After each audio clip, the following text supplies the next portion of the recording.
RJ Harvey is the Broncos running back 5. Mason Taylor to miss a few weeks with a high ankle sprain. Tyreek Hill, more bad news. He's injured. He's missing practice today.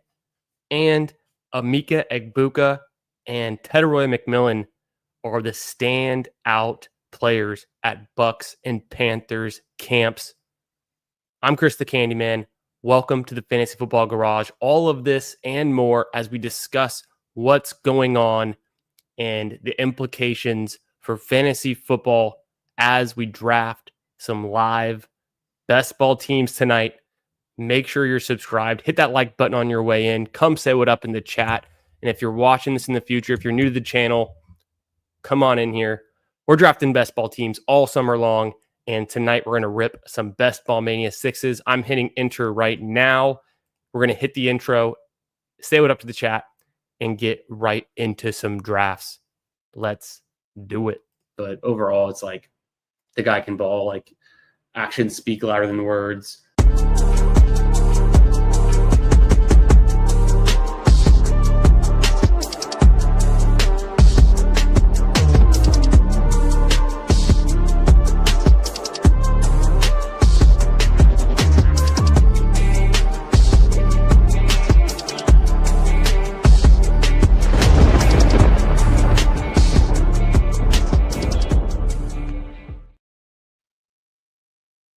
Hey, what's up, everybody?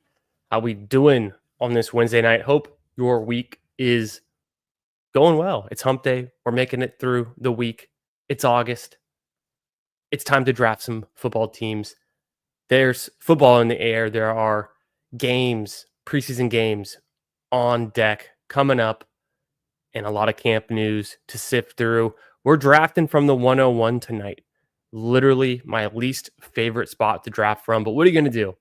How can you complain when you have the first overall pick? Well, the 2-3 turn is kind of a mess. We're going to make the best of it. We're going to talk about what's going on with all these different teams, what we're hearing at a training camp, who's the starter, who's the backup, who's injured, who's healthy, who's going to be ready for week 1, and who you should be drafting for fantasy football in 2025. Appreciate y'all tuning in. Make sure you hit that like button. Make sure you subscribe to the channel. Come say what up in the chat. Let's get right into it. We're kicking things off with a Best Ball Mania. I don't know. This is like my 90th or something like that. We're getting close to that range. And I'm doing about 1 or 2, maybe even 3 Best Ball Manias every day until we max this thing.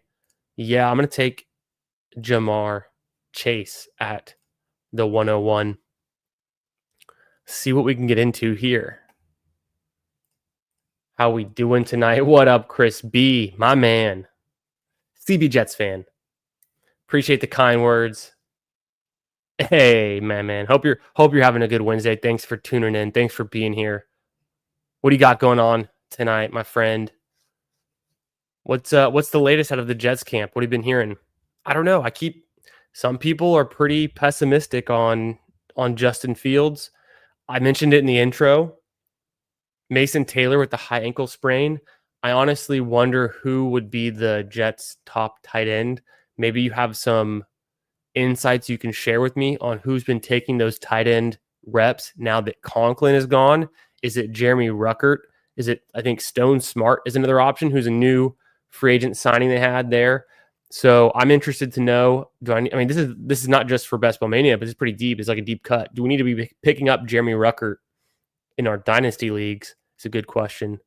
But so yeah, I've bumped Mason Taylor down in the ranks. We'll see how his season gets going. We got my main man, Nick Bach, saying WTF, winning the flex. Appreciate you being here, Nick, tuning in. Hope you're having a great night, brother. Jeff T, I'm just saying hello so I can see my name on screen in 4 minutes. Honestly, you're spot on. Exactly 4 minutes ago. Killer instincts, Jeff T. GM BINDLES. What's up, brother? How we doing? How's your night going, my friend? What's good? Hitting those gains, I see. Getting that rice in. Looked like you're eating some kebab earlier today. Good stuff. Good stuff. What did I just have? I just had some salmon and broccoli with a little bit of mashed potatoes for dinner. Typical meal for me. Nice grilled salmon, quick, easy. What are you guys eating tonight? What's your Wednesday meal? What's the go-to? Are you cooking at home? Are you eating out? Ordering in? What's on the menu tonight? BBMs, Nick Bach? Let's check that. That's a great question. Honestly, I think I'm at 90, exactly 90, right? So this is my 90th Best Ball Mania. Got a few slows going with $40, $101, and $75 drafts. So those are all of those Huskies that came out and closed quickly. Before you know it, they opened the Husky 2, and the Husky 2 is like not going to fill. It's like it's moving so slowly. So I kind of regret entering the Husky 1 as slows. What are you going to do? I got some Dalmatians finishing up. One of them just finished earlier today. I've got a few more going. And then the $75, I guess that's the Bulldog, right? I've got a few of those going slows. Not too many slow drafts, like 6, 7, 8 at any given time. Trying to wrap those up. I'm not entering any more slow drafts if I can help it. No more slow drafts for me. Fasts only. And we're getting them in. Okay, so I'm going to take either.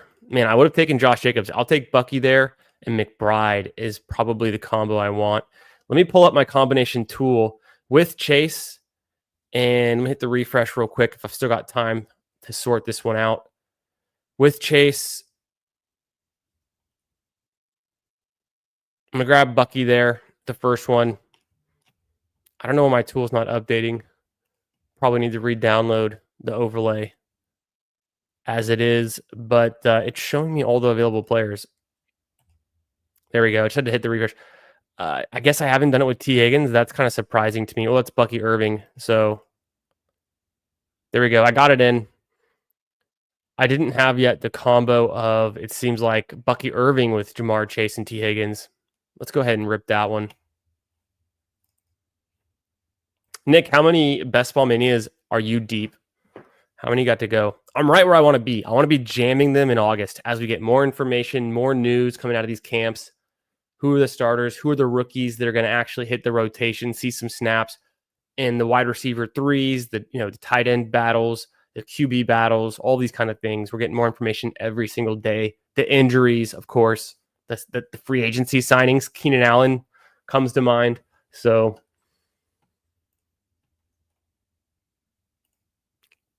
washing the Ferrari, that's the goal, Jeff T. I looked it up. If you want to lease a brand new white, pearl white Lamborghini Murcielago, I think is what I looked up, a Spider. I looked this up months ago, but it was like to lease it for 1 year. I think it was only $100,000. 80, maybe 80, 90, $100,000. So I don't know if that's my favorite, but I don't know if you've ever noticed this. In every single thumbnail I've ever posted on these streams, I've got a white Lamborghini in the thumbnail. We're manifesting it. I've never even mentioned it before, but it's a little Easter egg for you. Go back and look through. There's a white Lamborghini with the butterfly doors. It's actually a 1970. I think it's like a Countach that I put in the thumbnails. But there's a white Lamborghini in all of the thumbnails. We're manifesting it. Maybe it was last year. Maybe it was earlier a couple months ago. I looked up. I think it was either 100,000. It might have been more. But to lease a Lamborghini for a year, if you take down one of these Best Ball Manias, all of a sudden, it might be in the price range. So let's manifest it. Let's win this tournament. We're not entering this thing to finish third or fourth in our pod. We're not entering this thing just to advance to the quarterfinals.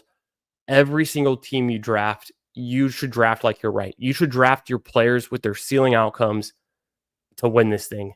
So last year, let's let me do this real quick. Boom, like and subscribe. Appreciate y'all being here. Pull this up. Go back to my notes.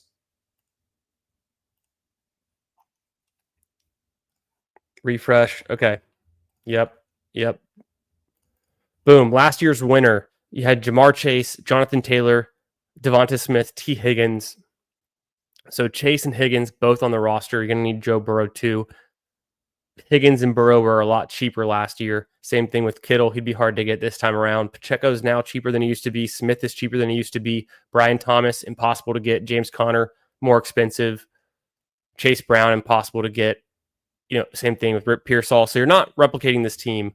You can't win today's tournament with yesterday's scoreboard, an old baseball saying, but we're going after it. You should be building a team you think can hit that 0.0001% outcome. And that's what we're doing tonight. Appreciate y'all being here. Make sure you hit the like. Make sure you're subscribed. Come say what up in the chat. We're drafting a Best Ball Mania team right now, and there's plenty more drafts to come tonight. We're getting into it. We're putting up some volume. It's August. We're getting into these best ball drafts. I'm almost on the clock here, and I mean, you'd have to be an idiot not to take Joe Burrow here. Pushing him, not worth it to me. Just the 1-for-1 trade-off, not worth it. So I'll take Joe Burrow and a little James Cook, I think, too. Am I worried that he could hold out? Not really. The other part of it is like, do I take Devonta Smith? I just talked about last year's winning roster had Smith on it too. I don't think so. A lot of touchdown, very touchdown dependent. James Cook, he gets paid. Does he want to perform? I'm just going to take him. Waddle, the week 16. I took James Cook. I thought about Waddle the last second there because I've started to fade Tyreek Hill. He's got this. I mentioned it in the intro. Tyreek Hill's injured, undisclosed. He missed practice today. He's already pissing off all of his teammates. Tua hates his guts. He had a lot of personal issues in the last season. And he's getting older too. So I don't know. I'm starting to fade. I moved Tyreek Hill in my ranks down quite a bit in this last iteration today. He goes pick 20 here, Tyreek Hill. I might rather have Devontae Adams, but also we're waiting on the Matthew Stafford news. What's going on with him and his back? I've started this one off a 1-2-2-0 build with Jamar Chase, Bucky Irving, T. Higgins. Got Joe Burrow for my double stack, James Cook. Some people try to push Joe Burrow to pick 72. I'm not that lucky, so I'll take him there at 48. I'll eat my vegetables and I'll try to make up for it at pick 72 and 73 and grab some players that can hit my flex. Maybe a tight end. Maybe Laporte is there. We'll see. How we doing tonight, fellas? What are we having for dinner was the question. Let's see what you guys got. Bindles, where the tortas? Persian kebabs, 2 out of the last 3 days. Spicy. I love it. Big fan. One of my friends, she just got back from Lebanon and she brought me baklava. And I am a baklava fiend. Literally my favorite dessert. When I was in school, my sponsor in grad school, like the head of my studies, my lab, he was Turkish and he would bring back baklava, the good stuff from Turkey, when he would go visit and then come back. And so I'm well versed in how dangerously good baklava is. And if you've never had it, it is essentially just pastry, layers and layers of delicious pastry, fluffy, flaky pastry, crisped up with pistachios inside and glazed with honey and everything else good in the world. Delicious. So I've had probably had 2,000 calories of baklava in the last 24 hours. I did hit the gym earlier this evening. We're working on it. Got to burn those calories off, but Persian kebabs, very nice. Whispering to Fabio. Okay, you lost me on that one there, Jeff T. Yo, Thad, what's up, brother? On real time. Good to see you. It's been a while. Chargers top 5 offense with or without Keenan Allen. I love it. It's bold. It's ballsy. It's a great take. Nick's at 103. Nick, I think I'll be at 103 sooner than later, and probably in 3 or 4 days. This weekend, I'm gonna hit it hard. I'm gonna hit it hard this weekend. The more information we get, Dr. B Harris is at 113. That's a good range to be in too. Hey, appreciate you, Chris B. Chris B, give me the intel. What are we doing with these Jets tight ends? Is it Jeremy Ruckert?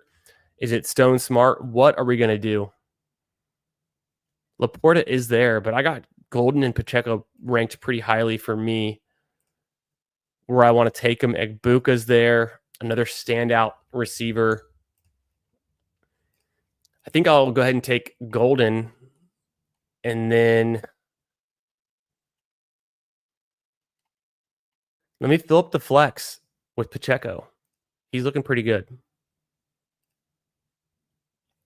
Laporta would have been nice. Egbuka would have been nice. I've already got 13%, 14% Egbuka in my best ball manias. Just uploaded my CSV to the best ball overlay. So this is my current exposures for my best ball mania teams.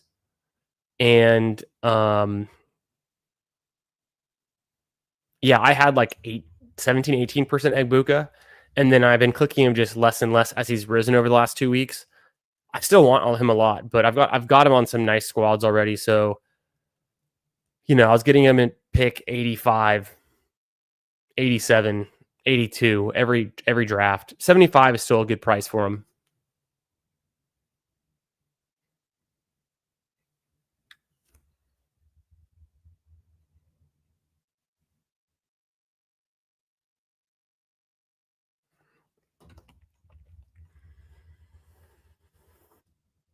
So Pacheco there, I've also kind of moved up a little bit in my rankings, slightly ahead of Montgomery, Caleb Johnson, Matthew Golden. You guys know I'm clicking around Matthew Golden anywhere from pick 68 onward.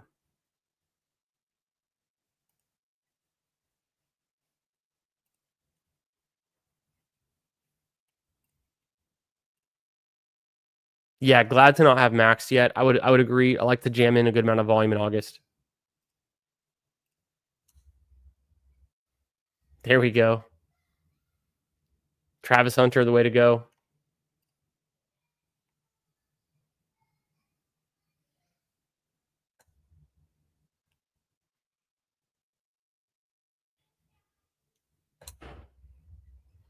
Pulling up a QB to land a stack, worse than not getting it. Hard disagree. Tortas, let's go.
What's up, everybody?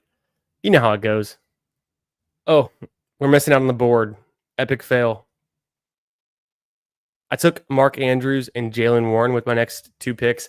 I just was not loving the receivers there. I didn't want to have to like force up and bring a receiver up. Didn't need a second QB in that range. Mark Andrews, happy to get him, pick 96. Jalen Warren, 97. Why not? Seems fine too. But I just couldn't force up Mooney or Ayuk, Shaheed. The Mooney injury, I'm a little bit scared. I have like a ton of Mooney. I have like 15, 16% Mooney around pick. Let's just say 85. But I'm still 99. Maybe I should have grabbed him. Maybe not for this team. I want to get more info on his shoulder. I don't know if we're going to get more info on his shoulder. A little bit scared off on that, but still, I think Mooney's great pick. So maybe I could have done it, but Jalen Warren there seems like a really solid selection. A 1-4-3-1 build. Joe Burrow, Bucky Irving, James Cook, Isaiah Pacheco, and Jalen Warren. I'm feeling very good at running back. Receivers, double stacked Chase and Higgins with Burrow. And then Golden, got Mark Andrews for my tight end. Let's go. Yeah, let me go close the door real quick.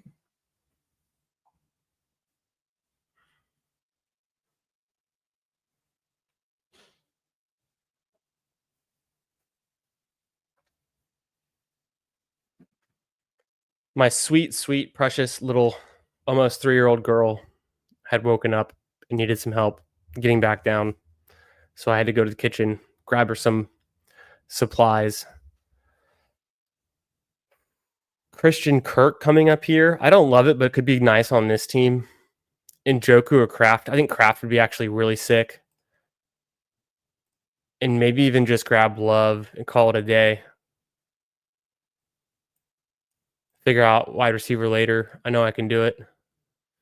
If I can nail Kraft and Love, I will. If one of them goes, I might just go ahead and do that then. Otherwise, it'd be Christian Kirk. It's a little bit of a wide receiver cliff. Harris has been falling. I moved him down in my ranks. Otherwise, for wide receiver, it'd be like Kirk, Dobbs. So it's flat. Let's go Tucker Kraft, Jordan Love. So only 3 wide receivers through the first 11 rounds.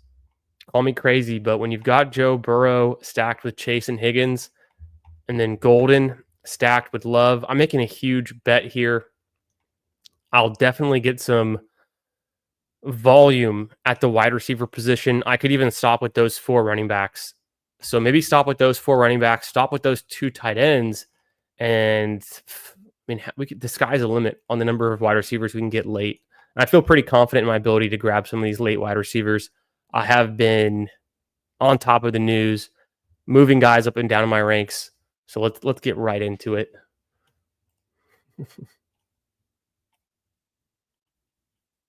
Yeah, duty calls. You guys know how it is. I got 2 young kids, my kiddos, and they wake up all the time. I usually start the stream after bedtime has happened, the whole bedtime sequence. I'm here in Houston, Central Time Zone, so starting the stream around 9. Try to give myself a buffer where the kids have been asleep for a little bit, and I can help with bedtime and all that stuff, all of the dad duties. But they wake up constantly. They're always waking up, so got to help out when I can. And yeah. So we're getting this is a different build for me. I told you from the 1 spot, it's kind of hard. It's different. I like this team so far. Hammering running backs, tight ends, and QBs in these middle rounds. I'm going to do a barbell approach to wide receiver and get a lot of volume. This could be the rare 9 wide receiver build that I almost never do anymore. This could be a 2-5-9-2. Could be 3-4-9-2, something crazy like that, Let's just see what we can get into. Does that even make sense? 3-4-9-2. Yeah, that would make sense. I've done one of those before. Very rare. Me too, Jeff. I think that's what I've come to realize late. What's the difference between Marvin Mims at pick 113, Kyle Williams at pick 133, and literally any receiver that goes around pick 200? Kayshon Boutte, Michael Wilson, Darius Slayton, DeAndre Hopkins, Devon Vele, who I don't like, Trey Tucker, Torrey Horton, Jalen Royals, Isaac Tesla, Adonai Mitchell, Wan'Dale Robinson. All of these guys go super late. And the difference between a Kyle Williams and a Marvin Mims Jr. and those guys, to me, is almost nothing. It's like the exact same tier. So I'm going to consistently build teams where I'm taking running backs, tight ends, and quarterbacks in these mid rounds. Hopefully I've got 4 receivers before the cliff. This time I only have 3. So it's a little different. It's a little bit thinner for me. I definitely have some work to do, but we can do it. We'll get it done. Blue's there. I take him every time. Blue and Romeo Doubs. Blue's a league winner. He goes right before my pick. Not surprised. People are catching on. Dobbs is there. That's an easy one. Otherwise, Quentin Johnston or Cedric Tillman. I think both could be nice fits for this team. I might just do Cedric Tillman. Seems to be like the wide receiver 2 for the Browns. Quentin Johnston kind of sucks. Kind of had a decent season last year. Hard to explain. Would I prefer Rashad White, Algier, Braylon Allen, or Ford? I don't think I need the running back. I think I need more depth at receiver. Tight end, it's like I would have to grab Pitts. Because I didn't grab Mooney, I can't go Penix Pitts there at 44, 45. I think Dobbs and Tillman is just fine. Sometimes when you're at the turn, like the 1-2 spot or the 11-12 spot, you have to reach up just a tiny bit within a round to get the position you need. So me getting Tillman there at pick 145, when I've literally passed on Tillman at pick 160 before. But it's good to know at this point in the draft, these are $1 auction bids. The draft capital curve has flattened out. I've referenced it a bunch. We haven't looked at it in a little while. This is what I'm talking about. Oh, that's terrible. That's better. The ADP draft capital, shout out to Establish the Run. We've got Michael Heary putting this chart together. Part of the Best Ball Manifesto, something I read twice before every best ball season.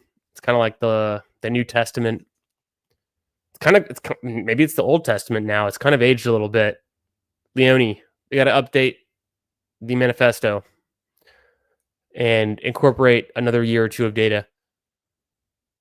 So the whole point is pick 66 has half the value that you would get from pick 1. So pick 66, who in this draft, pick 66 was exactly Stephon Diggs. Stephon Diggs is worth half as much as a Jamar Chase, which logically makes sense. But then pick 146 is worth 10% as much of a Jamar Chase. Pick 146 in this one was Kyle Pitts. So that makes sense too. Every single pick between about 140 onwards, the exact same draft capital. It's flattened out. We're at the bottom of the curve. So get your guys, take the positions you need, take the stacks you need in this range, build teams, get different, Of course, you want to take advantage of ADP, arbitrage, closing line value, all those things that make sense. But at the same time, the difference between drafting Keenan Allen at pick 190 and getting him at pick 150 is essentially nothing. There's literally no difference. So if you don't think Keenan Allen can rise above round 13, 14 range, then, for you to be taking him in like the 17th, 18th round and then him rise to the 14th round, that's not enough. He's got to rise to the 10th round to actually like pay off and give you some closing line value, which is exactly what J.K. Dobbins did. And let me go back to this view. Boom. J.K. Dobbins was going pick 180 and he's risen to pick 100. In this one, J.K. Dobbins went pick 101. So that's an insane amount of draft capital appreciation there. Closing line value. That makes a difference. Back on the clock, Jerome Ford is there, and I don't think I can pass up on him. I also kind of do want Keenan Allen. So I'm thinking Ford and Allen at pick 68, 69. I like Ford in this range. I think he's a good pick. Also considering Anthony Richardson. Tight end wise, I could get Gesicki. I don't really need him though. Running back wise, Roschon's there. I went ahead and took Ford, who's my top ranked guy. And then Keenan Allen on the squad. Keenan Allen versus Alec Pierce, Thielen, or Dante Thornton. I like Pierce just as much. I got a ton of Pierce, though. I got big bags of Pierce. Thielen's fine. Go ahead and take Keenan Allen there. So 2-5-6-2 build through my first 15 rounds. Hey, now we're feeling better about wide receiver. Like Jeff T was saying earlier, you can skip out on wide receiver in those middle rounds and really make it up later and feel perfectly fine, right? So I've got Joe Burrow and Jordan Love, both of them double stacked. Bucky Irving, James Cook, Isaiah Pacheco, Jalen Warren, and Jerome Ford. I've got the RB1, the RB1, the RB1, the RB1, and the RB1 on 5 different teams. That's kind of how I like to play it. Why draft a handcuff or a contingent value running back when you can draft the starters? If you draft, sometimes it's hard to pull off, but you can do it and still not take a running back, not get your 4th running back before pick about 100, your 5th about pick 160. You can still kind of pull it off. Obviously, the rookies in Cleveland to be determined what happens with that backfield. Jamar Chase, T. Higgins, Matthew Golden, Romeo Doubs. I lied. I have Jordan Love triple stacked. I already forgot I had Doubs. Cedric Tillman. So now I've got a team stack with the Browns. Keenan Allen should continue to rise. ADP says 187.8. I'm honestly surprised. Could have played a little bit of chicken there and pushed him, but he was the top wide receiver in the tier that I wanted, and I needed a receiver there. So getting it done. I've got 2 receivers on the week 10 bye, 2 receivers on the week 5 bye. I don't think I have any running backs on the exact same bye, so I'm feeling, except for Ford and Irving now, so I'm feeling very good. Five running backs, I'm almost certainly done. I'm pretty certain I'm going to be done with those 2 QBs. I could take a 3rd, but I don't feel inclined to. I don't really have any great stacking partners remaining, and I don't really want to draft Joe Flacco, is what I'm saying. Mark Andrews, Tucker Kraft at tight end. Could easily be done with 2 tight ends also. Got 3 picks left.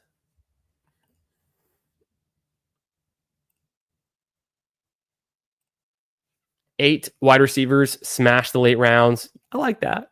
I like that a lot. Yeah, barbell wide receiver is what we call it. What Jeff T's talking about, you take the wide receivers up top, you take some wide receivers at the bottom of the draft. It's a barbell approach. It's a good way to play it. Honestly, a very solid way to play it. Probably my favorite. I always keep that in mind.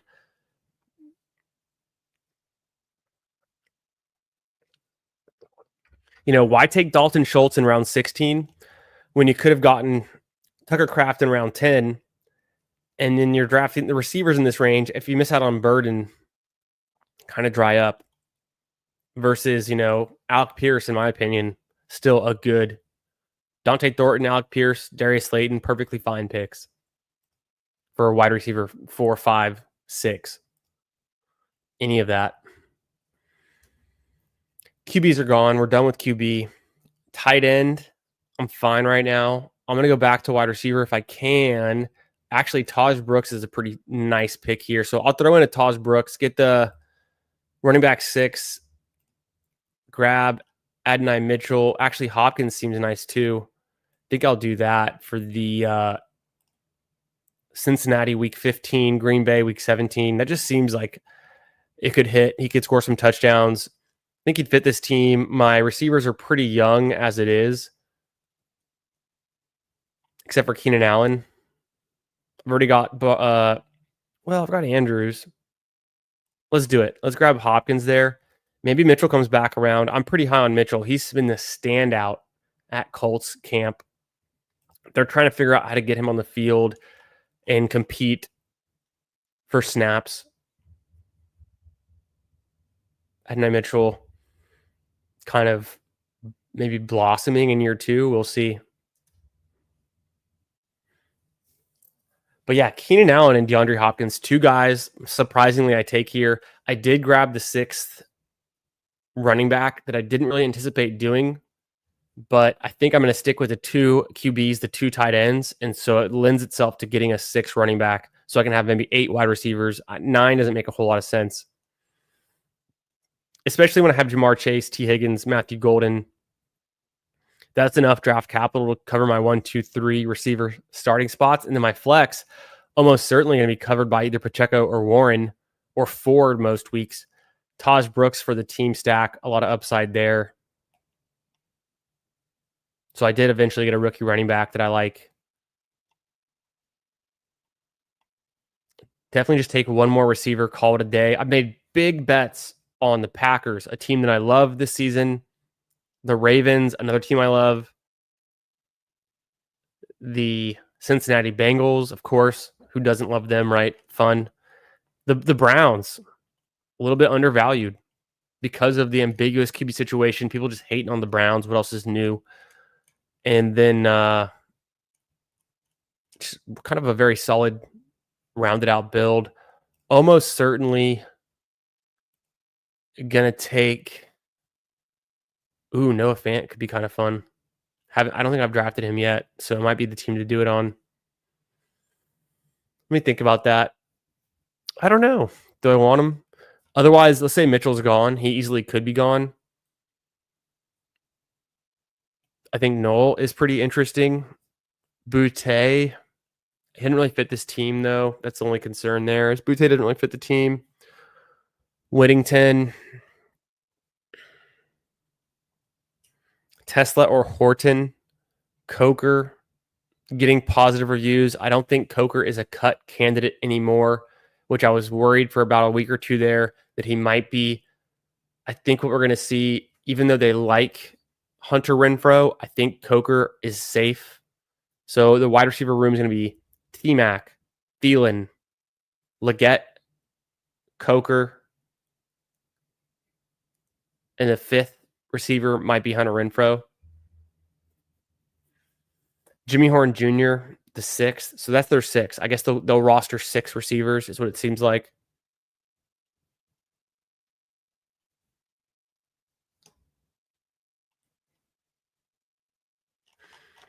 I don't think there's any Cardinals. I'm not going to force the bring back against the Cincinnati piece. There's not any Cardinals here that I need that I would love to have.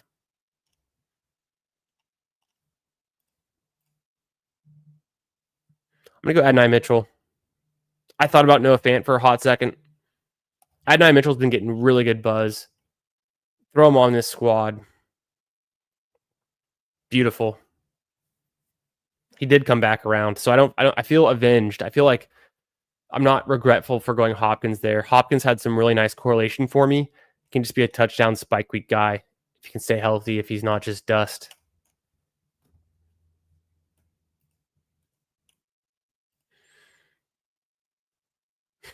I should draft Najee Harris because I'm a blind seal. I'm a blind drafter. How surprised would y'all be? And I'm not blind. But if I came out and told y'all that I was blind this whole time, and that's why I'm wearing the glasses, how surprised would y'all be? You'd be like, what the hell? This guy's drafting best ball teams on a site that has no audio cues of when you're on the clock, what players you're clicking. I mean, that would be the ultimate M. Night Shyamalan kind of twist ending. Team is dead. No Jaden Blue. I 100% agree. Let's just burn this one. You got sniped on Jaden Blue. I did see Devin Singletary get drafted. That's kind of interesting. Very interesting, actually. He goes pick 213. I like to keep tabs on the players that go in round 17 and 18 to see what's changing draft to draft. So KLS round 17, Ray McLeod round 17, Josh Reynolds round 17. I think those are all very fitting picks. Troy Franklin, Jalen Royals, Calvin Austin. I don't know. I've stopped clicking him as much.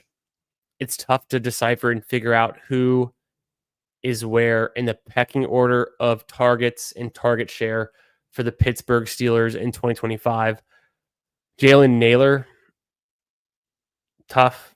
to figure out. Jermaine Burton's fine, round 18. Mason Taylor, like I said, I'm not really drafting him anymore with the injury. Chris B, who are we drafting? Is it Jeremy Ruckert? Let me know. Devin Singletary goes in this one. Noah Brown goes. That's probably fine. I get Nye Mitchell with the very last pick. I think is a sick pickup. So, yo, what up, OMG? Godlike. Appreciate you being here. Got to smack over 100 drafts in 30 days. You can do it. I believe in you. Pull some late nighters. Burn the candle late into the night on the weekends if you can. Get into all that good stuff. Another BBM. Let's go. Oh, we're drafting another BBM. You already know it. It's August. It's best ball season. It's hot best ball summer. We're drafting some volume. Let's get into it. Let me review this team. We'll jump back into another draft. You guys can hop in with me. Am I from Wisconsin? No, sir. I'm from Houston, Texas. That's where I currently live as well. I spent some time in Austin, Texas. Pull this out. There we go. This one. Boom. You can zoom in a little bit. Austin, Texas. That's actually in Dallas. That's actually at the Cotton Bowl, the Red River Shootout.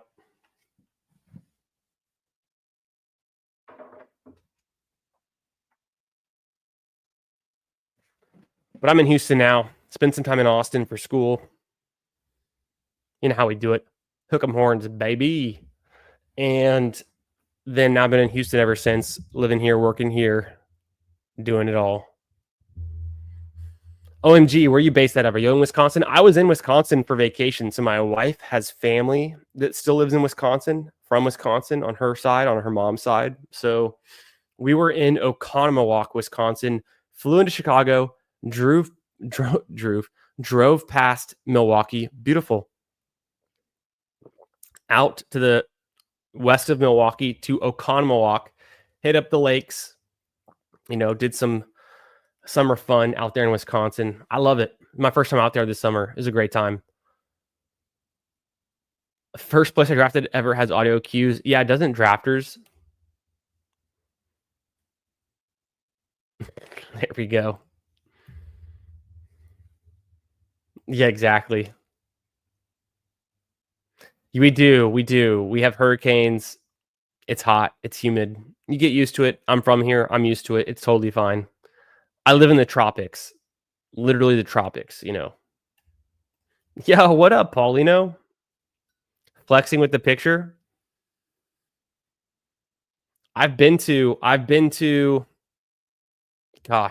8, maybe 9 Red River shootouts at the Cotton Bowl in Dallas, Texas, OU weekend. I went to all 4 when I was in college, and I've been to at least 4 or 5 since. Then I started having kids, and I'm lucky to make it to 1 home game and 1 playoff game per year. Maybe 1 away game if I'm extra lucky. It's tough. But the kids will get older. They'll start coming to the games. You know how it is. Plus, the Longhorns are always in the college football playoff. The only team to make it to the semifinals back-to-back. There's nothing as good as winning a national title. But if you're going to lose, you might as well be a runner-up in back-to-back years. No one's ever done it. Shout out to Coach Sark. Changing the program. Live in Waukesha permanently now, never leaving. Very nice. Very nice. Good part of the country out there. I like it. The James Cook news? No, I took James Cook in this one. What's the news? Don't do me like that. What's the James Cook news? I'm going to pull it up. I was just going through the news. Maybe I didn't scroll down far enough. Maybe I didn't get to my coach speak index far enough. I'm on NBC Sports. I'm scrolling. Damn, it's unclear how long Cam Skattebo will be sidelined. That's not good. Jordan Love says Matthew Golden is the most impressive Packers newcomer, and he's going to be a stud. Ballsy. James Cook, business. Did not practice on Wednesday. Third straight missed practice.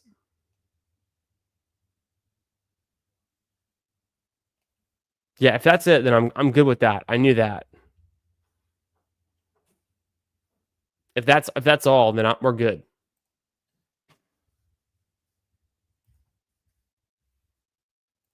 Not a Texan by any means, but have liked UT ever since Vince. There we go, Paulino. I respect that. I do have a Vince Young Rose Bowl jersey, white with the burnt orange 10, the Rose Bowl patch on it. It's in my closet right over there. I could pull it out. I thought about wearing it plenty of times.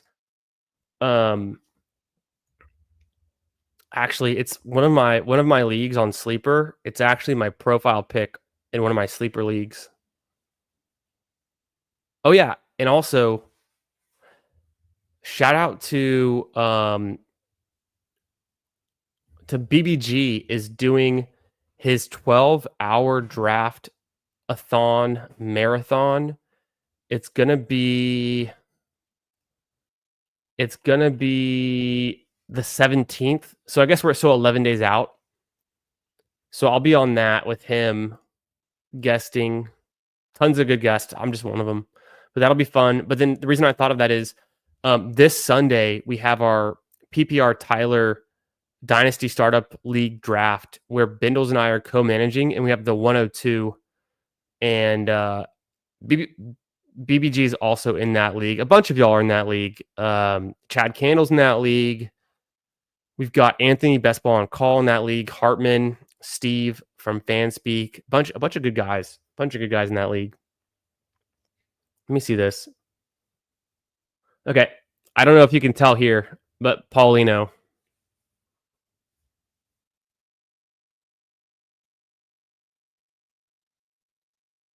That's my profile pic on one of my Dynasty teams. It's me snowboarding, wearing the Vince Young Rose Bowl jersey. You can see the little Rose Bowl patch. I guess I could have pulled up the camera roll. It might have been better, but yeah, I've been a fan pretty much my whole life. Then went to school there. That's how that goes. That's how that goes. Tag me on Twitter. Okay, I'm gonna pull it up. I did see something in my notifications from Scott Barrett.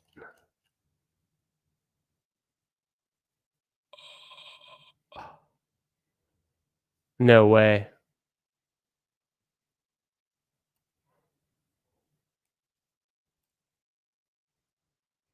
So this is what OMG is talking about. He tagged me on Twitter. Follow me on Twitter at FFB Garage. You'll know when I'm going live. I'm always promoting other good content creators in the space, all that good stuff. I'll like it. I thought you like Scott Barrett. That's pretty interesting. Breaking rumor, the Dallas Cowboys are working the phones to put together a deal to acquire Buffalo Bills running back James Cook. I would be surprised. It would be wheels up for Ray Davis in that situation. I don't see it happening, but it's a fun thing to think about. We'll see.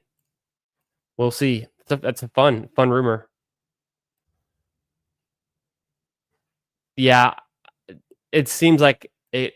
Who knows? Could be trolling. Just got body bagged by PPR Tyler. What did he say? I'll pull it up. He's coming for me. No spoilers, but I'm guessing PPR beat Who Hames in Best Ball Jeopardy, and he says he's coming for me. Because I'm already in the semifinals. It's me. It's Neil Orfield. It's I think Cody, and now PPR if he won. So the 4 remaining in the Best Ball Jeopardy semifinals. I think that's the 4. If PPR just beat Huhames and won, I mean, I'm not going to be able to. I don't think I'm going to be able to pull it up and review it that quickly on stream. So you can give me the TLDR version. If PPR is talking trash, we'll talk some trash back. Can't let that slide. Obviously, I have to watch it back later. I was watching the beginning. I was in the chat. I was in there. I was hanging out with the Jeopardy. I'll find out. I'll have to look into this later. Good looking out. Game used? No, not the real game used one. No, but it is like a authentic jersey from that year. So like what they did was after the Rose Bowl, they sold a bunch of jerseys in that year. 2005. January. And it was a gift. My brother got it for me. He got it from a collector's shop. And I wear it. It's funny because it's not just an XL. I'm pretty sure it's a double XL. So it is big. But it's hard. They're hard to find. Yeah, James Cook. Yo, Steve, what up, brother? Hey, speaking of Steve is in PPR Tyler's Dynasty Startup League. The draft is this Sunday. We're all going to stream it. I think PPR is going to stream it. I'm probably going to stream it too. Have Bindles on. We'll make our picks. It'll be fun. It'll be a fun time. Make sure y'all tune into that. Steve in here. Don't draft Scattaboo. Well, we'll see. I mean, the injury, the uncertain timetable. I guess that's why Singletary gets drafted in this one, pick 213. Could see a little bit of it. There we go. He's trolling. Oh, was the Scott Barrett? Scott Barrett is trolling. You think so? You think so, Nick Bach? Could be.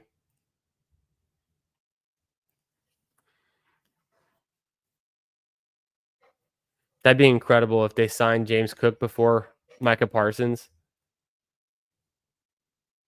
Oh, gosh. PPR went hard. Maybe I do have to watch this back right now. Yeah, we're prepared for the semifinals and the finals. Let's just say PPR Tyler did a Trump impression talking about the semifinals. Okay, perfect. Okay, I love that. I love that. Yo, Michael, what's up? How's it going? I'm doing good. Better every day. Drafting best ball teams. You know how we do it here. Appreciate y'all tuning in. Let's get into another Best Ball Mania draft. I'm going to review this team. Make sure you've hit the like. I'm going to check right now. I'm going to check the poll. I'm going to check the likes. And see where we're at.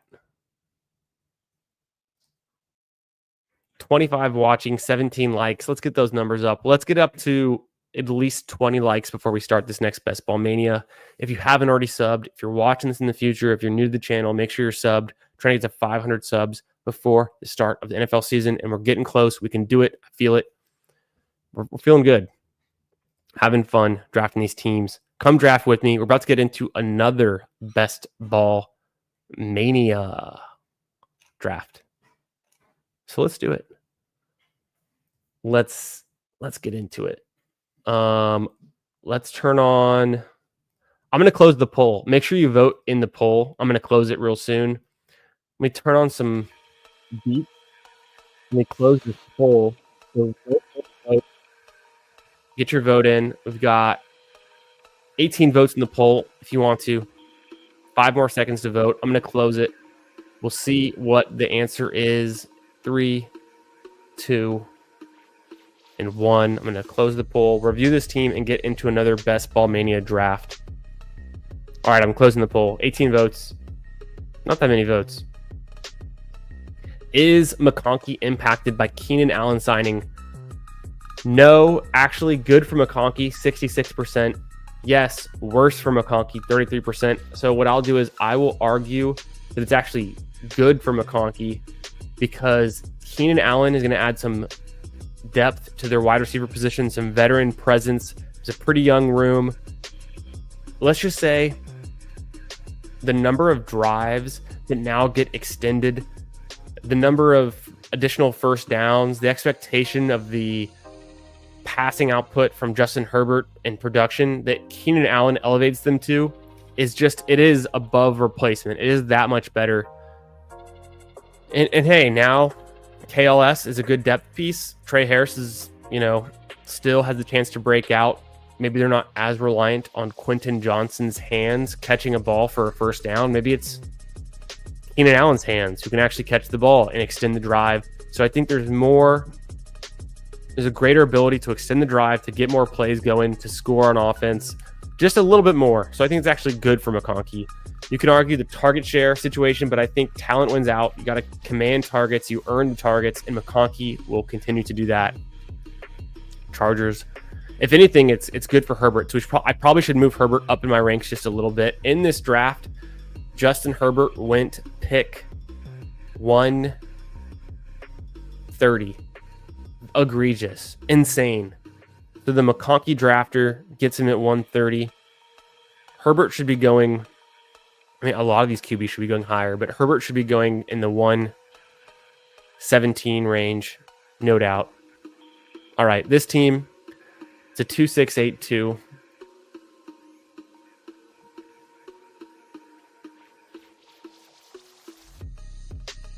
Oh, read the follow-up? Okay. I couldn't see it because I saw OMG Godlike's tag. Let me see the follow-up. I'm making fun of this new breaking rumor trend, which is the dumbest thing I've ever seen in my life. I don't actually have sources. I invented this rumor 2 seconds ago. None of it is real. Incredible. Incredible. Okay. Love it. Y'all got me on that one. OMG Godlike, he got me on that one. Hell yeah. In the garage. OMG is the biggest fake news. Yo, Kenny Fox, what's up, brother? OMG fake news. Let's get into it. Let me review this team. We'll get into their Best Ball Mania draft in 10 seconds. Quick review. Joe Burrow, Jordan Love, double stacked Burrow, triple stacked Love. Incredible. I got double bringbacks for Baltimore. And we drafted this one. This is a nice team. Bucky Irving, James Cook, Isaiah Pacheco, Jalen Warren, Jerome Ford, and Taj Brooks. Deep at running back and strong. We're going to be winning the flex. Shout out to Nick Bach. T. Higgins, Jamar Chase, Matthew Golden, Romeo Dobbs, Cedric Tillman, Keenan Allen, DeAndre Hopkins, Adonai Mitchell. So I've got 2 Browns, 2 Ravens with Mark Andrews and Tucker Kraft, another Packers pass catcher. This team is fire. It's one of my favorite teams I've drafted so far. From the 1 spot, we did it. It's going well. I'm checking in on 3-Putt Thursday. 3-Putt Thursday is halfway. It's 60% filled. It was like 20% filled a couple hours ago, so it's filling pretty fast. I'm somewhat surprised. I've got 15 entries in for tomorrow. I think I have 4 or 5 Scotty Scheffler teams, so feeling pretty good about that. And we'll see. We'll see. I'm hoping it overlays, but it looks like it could fill overnight. A lot of people just do auto draft, and they submit their rankings for that. So let's get into their Best Ball Mania. I'm going to type it into the chat when I enter. And then y'all will know. OMG Godlike, he's out there on Twitter. Make sure you follow me on Twitter at FFB Garage. You'll know when I'm going live. You can see other good content that I put out, mostly promoting either myself or other great content creators in the space. I probably retweet other people's stuff more or as much as my own. So I try not to be annoying on there. I try not to self-promote too much. But you guys know how it is. Make sure you hit the like here. Make sure you hit the subscribe here. Come say what up in the chat if you're new, if you're watching this for the first time. WTF. I'm going to be winning that flex, Nick Bach. That team I just drafted is all about winning the flex. Entering a Best Ball Mania now. You see it in the chat. I'm doing it now. So go ahead and enter. Let's get into this one. Waiting on 3. It's going to fill quick.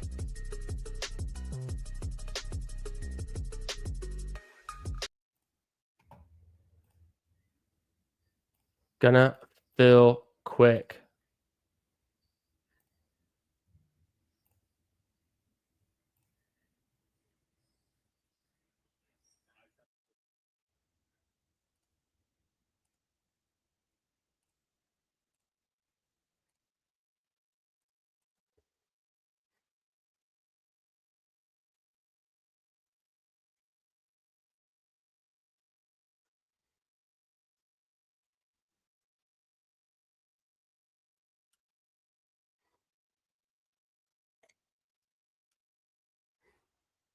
We'll see. We'll see what we can stir up. We'll see what we can stir up.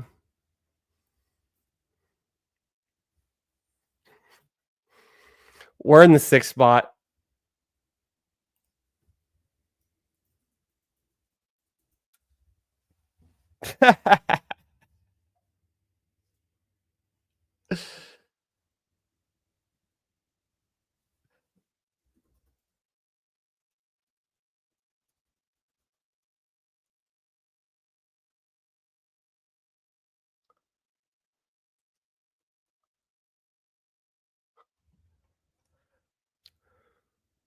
In the 6th spot, we got Nick Bach in the 5. Oh, come on. Always Nick Bach and I are always neighbors in these drafts. What's going on? We got OMG Godlike in the 11. What's up, brother? Dr. B. Harris, my man, in the 3 spot. All right, what team is this going to be? Is it going to be a Justin Jefferson team? I guess so. Saquon's gone. It's Justin Jefferson. Let's do it. Need to get some more Justin Jefferson, it seems. Somehow I fell behind a little bit in my exposure, which is crazy. I don't know how that happened.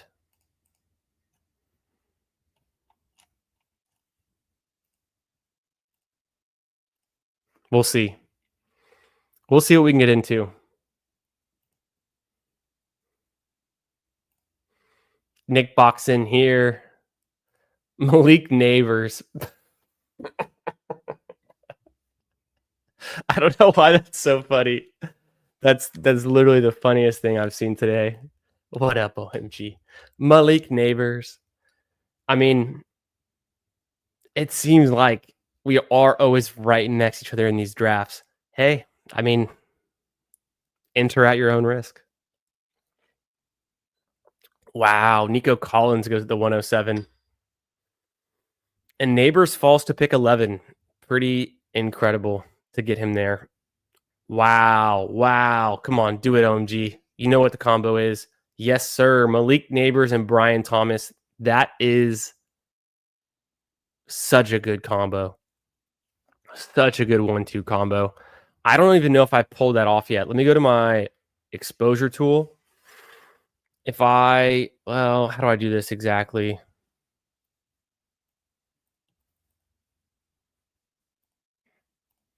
I forget.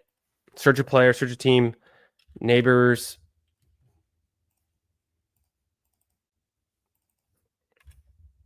I don't know. I was trying to see the combo how many times I have Neighbors with BTJ, but we'll figure it out.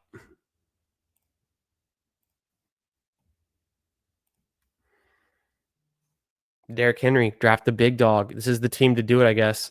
Hit the refresh. My first pick was none other than Justin Jefferson.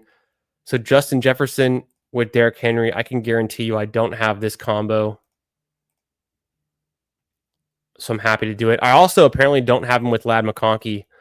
So that could have been a fun one to do as well. No Jefferson McConkey, no Jefferson Bowers. So both of those might have been nice combos. I went ahead into Derrick Henry. Pick 19, Derrick Henry. That's a good spot. I'm willing to take him there.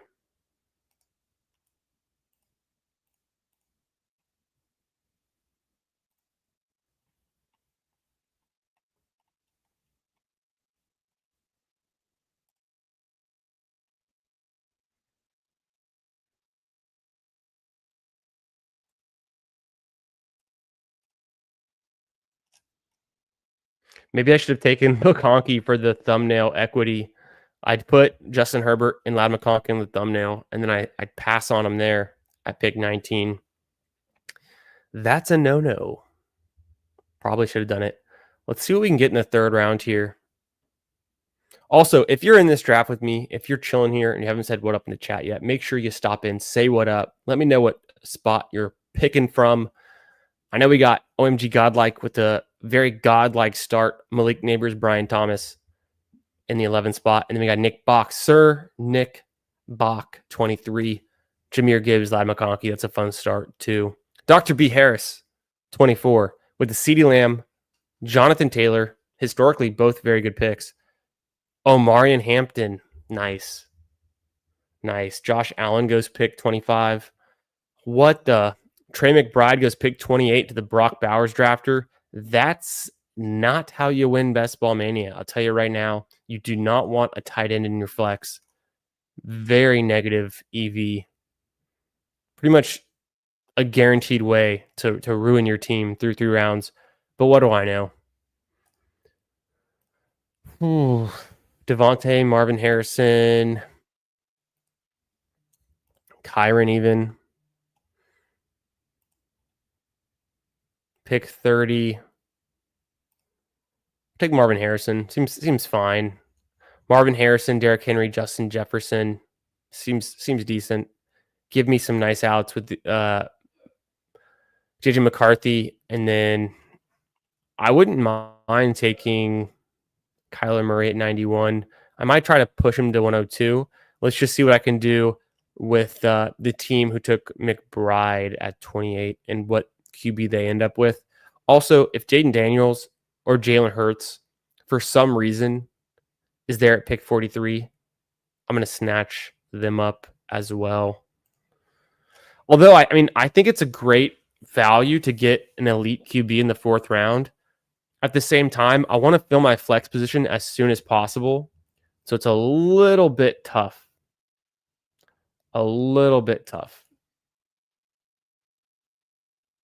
Let's go. Yeah, it is. It's Cody, myself, Neil Orfield, and PPR Tyler, who are in the Best Ball Jeopardy semifinals.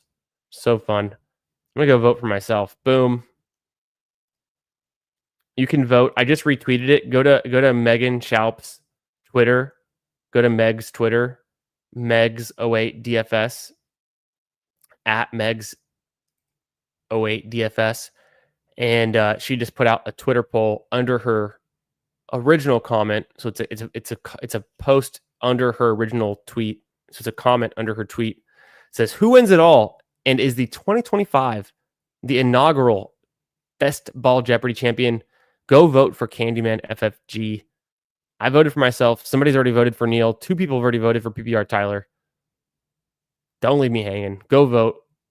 Here, I'm gonna share it in the chat. Let's get this. Copy link. I forgot I could do this. Boom. Hit that link. Go vote for me. Just for fun.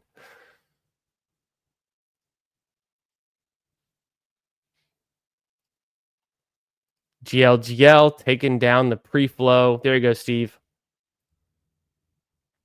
Kenny Fox get the next one. You'll get in the next one. Don't worry. You'll get in the next one. It must have filled just fast enough. So Jalen Hurts goes, but Daniels is there. So is Mike Evans. What do? I do I just take Daniels? I think I'm going to take Daniels here versus Mike Evans. Let me push it. I'm going to push it. I took Derrick Henry, and so I and then with Mike Evans too, I could get lucky with Baker. I'm going to push it. Like I was kind of saying, I usually would snatch up Jaden Daniels there at pick 43. I'm tempted to fill up my flex position even faster and then get QBs in the QB pocket where McCarthy lines up in the QB pocket.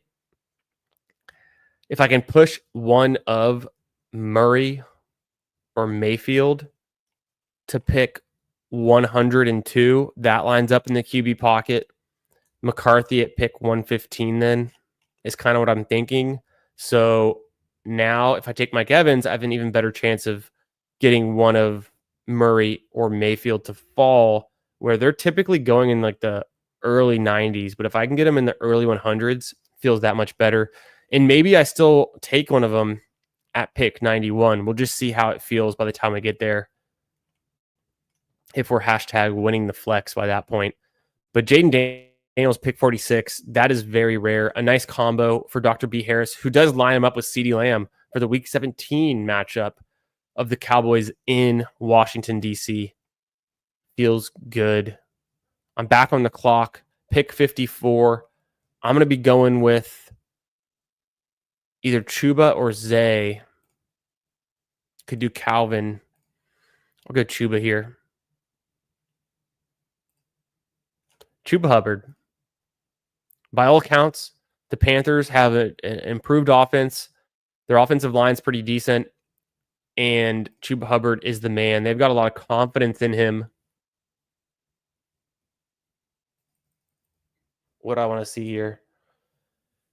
Chuba Hubbard, his yards over expected per attempt was very high. It's just as high as a guy like Jahmyr Gibbs or Bucky Irving. His team run blocking grade was in the top 75th percentile. So one of the top, what is that? 6 teams.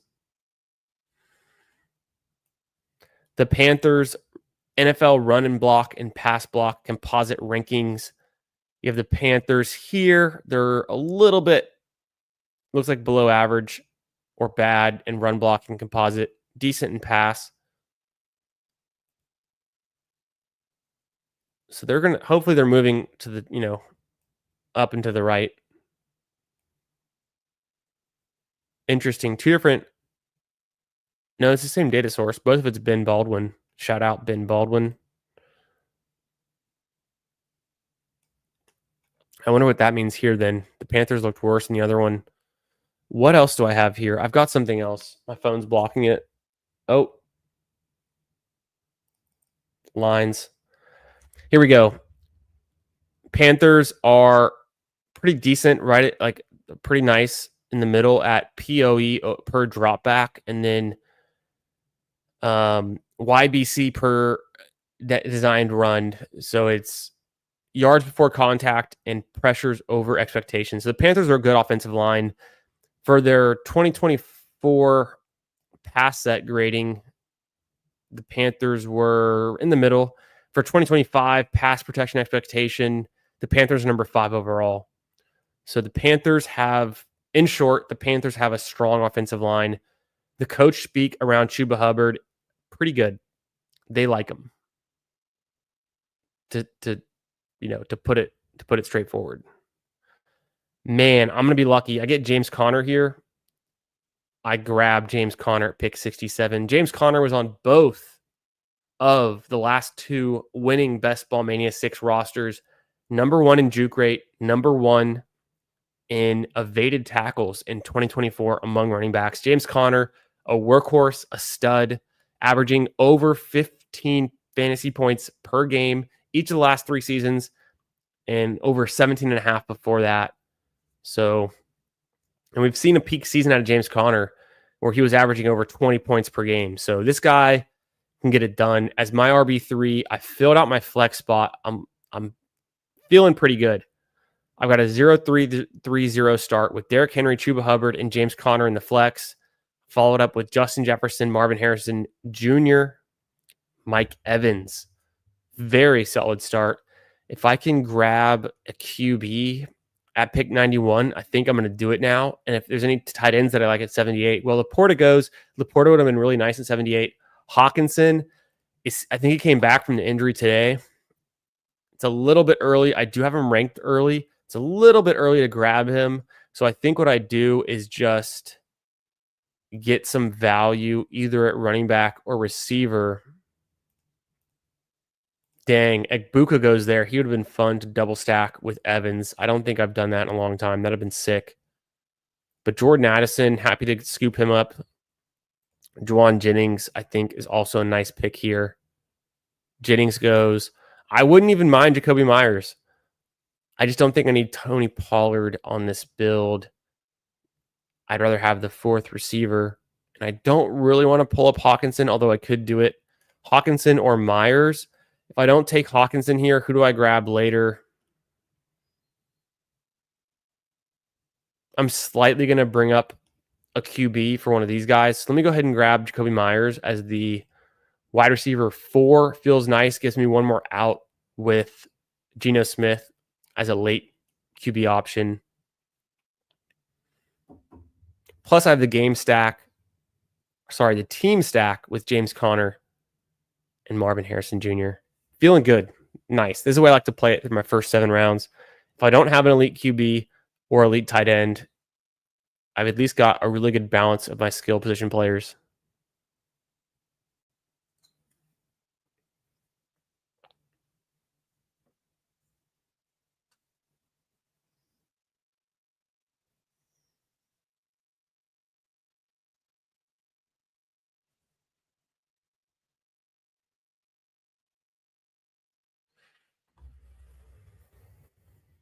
Hawkinson goes 82.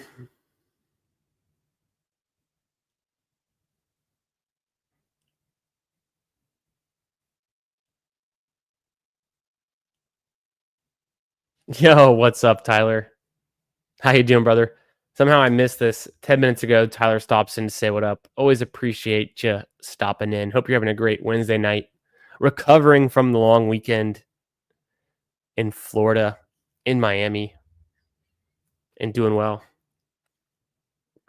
I don't know how I didn't see Tyler pop in. I posted the link to vote on the Twitter right after that. So maybe I was just too preoccupied with this draft with the Twitter fire start. You like that, Antwall? Appreciate you.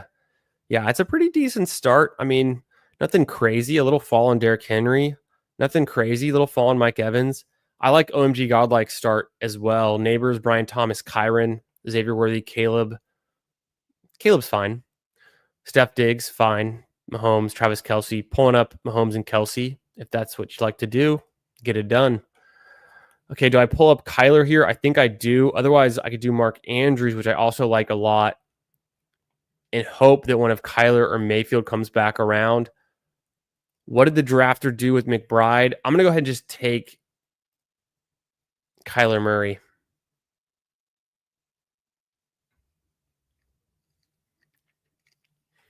Let me secure my first QB with James Conner and Marvin Harrison. I've got a big bet on the Cardinals, so let's let that pay off. If either Andrews or Mayfield's there with my next pick, I would still do it. Otherwise, a falling Higgins could be nice. He goes. I'm going to need a tight end early or sooner than later. 102, 115. If I'm looking to get JJ McCarthy at 115, which I probably am because 126, he hasn't been falling there a whole lot. McCarthy's ADP is like 123, but it's hard for him to fall that late. So maybe I take him early, secure the stack with Justin Jefferson. I think is very smart. Now I'm thinking maybe I should have taken Hawkinson over Jacoby Myers, and then I would have just taken Higgins there. But then no, the whole Kyler Murray situation, it's tough because I could have double stacked Hawkinson with Justin Jefferson and then gotten JJ McCarthy too. So I've got a lot of outs in this one, a lot of ways to play it. Let's just see what happens. I'm somewhat confident that I could get either Mark Andrews or Baker Mayfield with my next pick. So I'd feel good about either one of those guys. There we go. Baker Mayfield's there. Let's do it. And then I'll try to push JJ McCarthy, and I'll grab some tight ends as soon as I can. Through my first 9 picks, 2-3-4-0 build with Kyler Murray, Baker Mayfield. I got the big dog, Derrick Henry, Chuba Hubbard, and James Conner, Justin Jefferson, Marvin Harrison, Mike Evans, Jacoby Myers. No tight end yet, but we're on the hunt for a good one. I mean, usually we pick 115. There's some nice tight end options. So I'm hopeful that I can get a guy that I like. I think I can.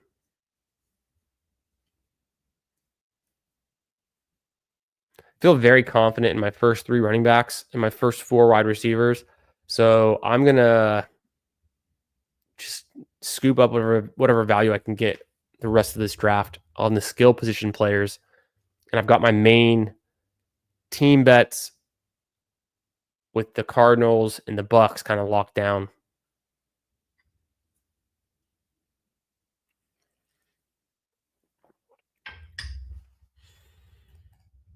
Could be true. I could be the Najee Harris of best ball drafters. Took the Mahomes early, your only Mahomes team. I mean, hey, if Mahomes hits, he hits. Yo, what up, Eddie? How you doing tonight, my friend? Hope you're having a good Wednesday. Thanks for jumping in here. Make sure you guys slap that like button on your way in. Come say what up in the chat, like Eddie, and getting these drafts with us. Gonna do a few more drafts tonight. This is the second Best Ball Mania draft of the night, and it's just ripping along. Tyrone going up high. Yeah, where did Tyrone go in this one? Pick 96. He gets the official. Yeah, what up in the chat? He gets the official bump from being the designated starter. I'll go Colston Loveland here. Does Njoku or Kraft make more sense? Am I forgetting anyone at wide receiver or running back? I don't think so. Quarterback. Obviously, I want JJ to come back around. Where did the Hawkinson and Addison? Hawkinson went over here, and Addison also, I thought, went here, 77 to Nick Bach. So we'll see. Looks like Nick he's got Lamar Jackson. He's feeling pretty good at QB. He also could be looking for, he's got Jordan Mason. He could be looking for Jordan Love or Trevor Lawrence. I mean, Dak Prescott ended up going. Wait, where's Dak Prescott? Is he still available? That's crazy. Dak Prescott still on the board. He goes to Dr. B. Harris, who I'm guessing has CeeDee Lamb. There it is. Nick had George Pickens. I mean, I would consider taking Dak Prescott with George Pickens at pick 116, but I guess maybe Nick is more interested. He gets his Travis Hunter. Maybe he's looking for T-Law. Maybe he's looking for Justin Herbert or even Jordan Love. Any of the above could work for him on his second QB stack. I've already got 2 QB stacks, so I'm feeling pretty good. I think I also am interested in maybe another wide receiver here. Bateman's a faller, so he's pretty interesting. Spears would be there at running back. Oh, Spears goes. Bateman goes. 126. What would I do here? Oh, I could do running back.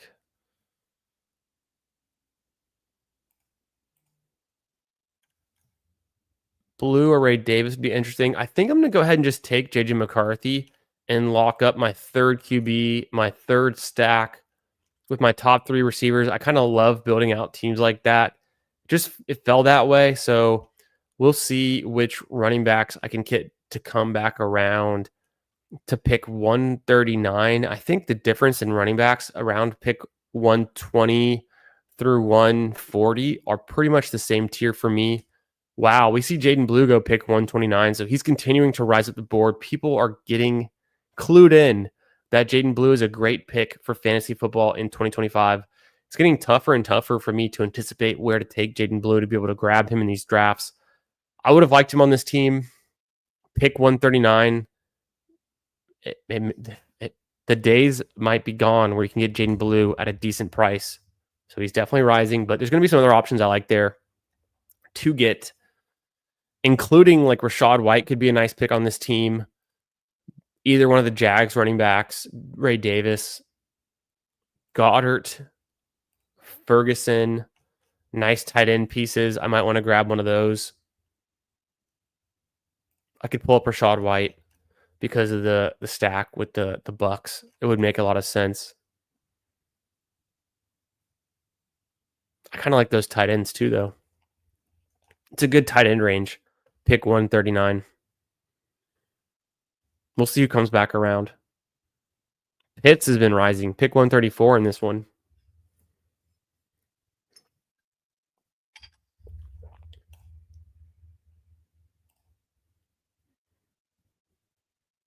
No, Eddie. My man. I know exactly how that goes. Shout out to the wifeys drafting from the phone. I've been there. Don't have camera on.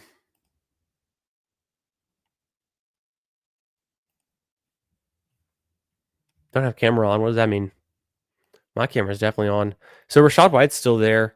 Jordan Love is there. I just unfortunately don't have any Packers a way to get to him. I guess I could backstack him with Dobbs if I felt like it, but I already have 3 QBs. You know, the whole thing there. So the tight ends that I wanted were gone. So I will go with Rachaad White and then feel really good about my running back room and kind of chill on that for a while with those 4. I'm gonna circle back to wide receiver now pretty soon, and then tight end kind of dried up in the range where I was hopeful to get a Goddard or a Ferguson. So I will chill on the tight ends for a bit. I've got one late tight end in mind that could fit nicely on this team. Pick 150, then 163 coming up. It's about time to circle back to wide receiver at some point. Either that or tight end next, but there's not a whole lot of tight ends I like at pick 150. Essentially, there's none. Running back wise, I mean, if the receivers that I like aren't there,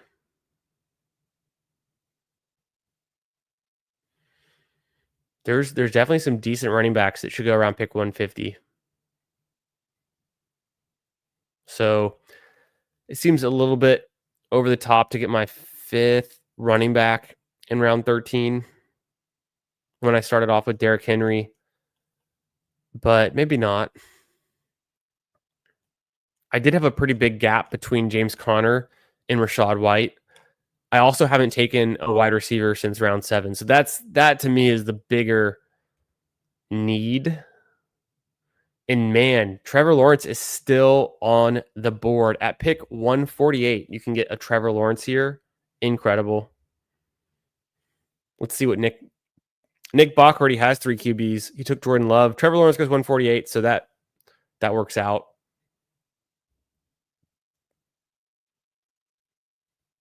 I think I know what Nick's going to do here based on, he's going to stack up with Dobbs with Love. That's a good pick. I would have taken Dobbs there, but I also am cool with going Cedric Tillman, the wide receiver 2 for the Browns. I think I took him in the last draft also. Seems fine for this one.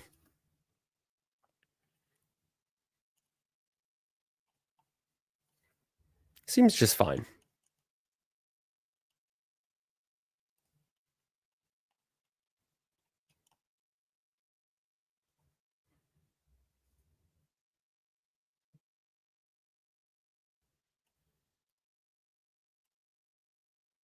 When I win the 2 milli, I'm going to rent. Oh my God, Eddie. Come up for air, Eddie. Come up for air.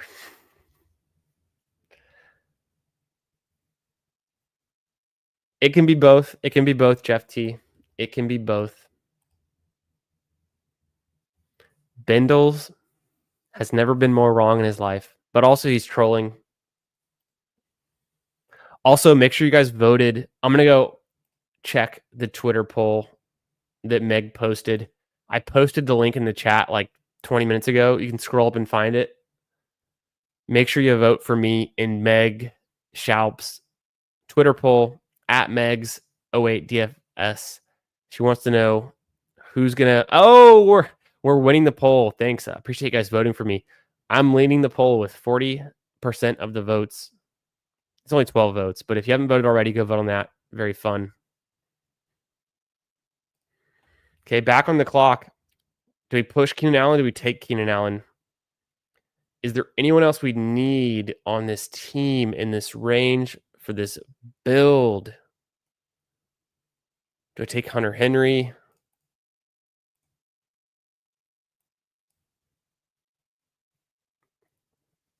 No, I'm going to go Keenan Allen. I think Keenan Allen's fine there. If McMillan comes back around, totally cool with that. Pierce, Thielen, Thornton, Hunter Henry, Gesicki, Jonnu. The only problem with Otten is that Devin Culp's been getting some hype too, and he seems like he could come on out of nowhere and be relevant.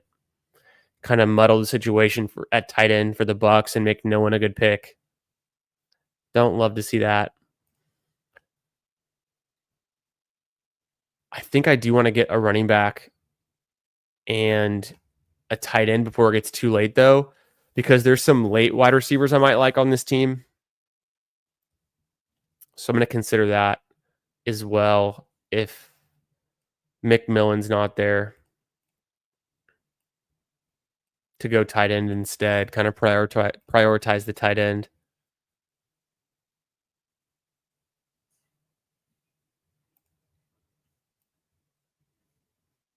Yeah, McMillan goes. Maybe I could have taken him over Keenan Allen, but whatever. I still think Keenan Allen's going to rise a good amount. If I check the best ball overlay ADP and rankings? Interesting. Yeah, Jaden Blue's the biggest riser. Bigsby, Marks, Richardson, Krosky, Merritt. So Keenan Allen's not even on the list yet, but I'm kind of surprised by that. Alec Pierce would be the top wide receiver. Running back wise, like Roshan.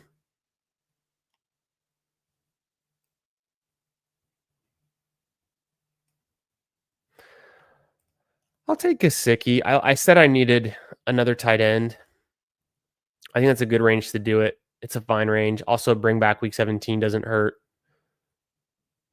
I might need to get some more Roshan, but I also feel pretty strong about my 4 running backs, where if Roshan's there at my next pick, it could be fine. Otherwise, Dowdle or Taj Brooks, also nice.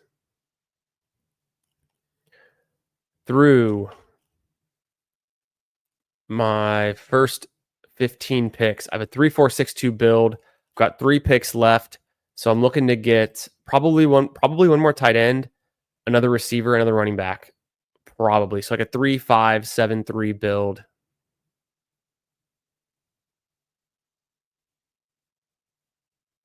I think that makes sense for this one.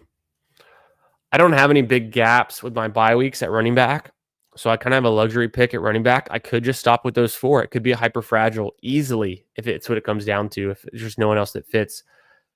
I've got some ideas for my last wide receiver pick.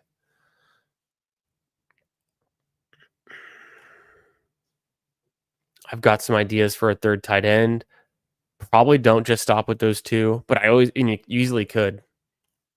You could just call it a day at tight end. Tight end doesn't really matter so much.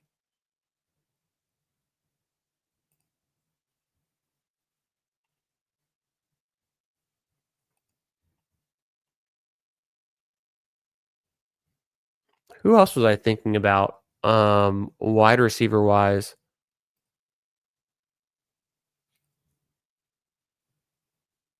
Ray could be nice. Horton goes in the 16th round.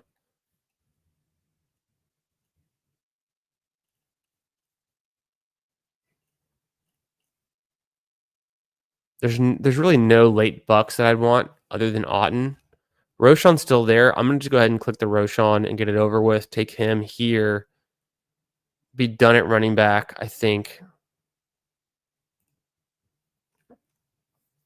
Keep pushing tight end because it seems like no one cares. Chig or Jatavian Sanders could also be fine as a tight end 3. Alec Pierce was still there, which surprises me. I would definitely grab him or Otten with my next pick. I think they'll both be gone. Same thing with Thornton. There's not really any late Vikings that I like. No late Dolphins that are worth getting right now on this build for me. I'm just going to team stack over the bringbacks in this range. Late Cardinal, be like Michael Wilson, who I don't love. I'd rather just kind of play it through Marvin Harrison.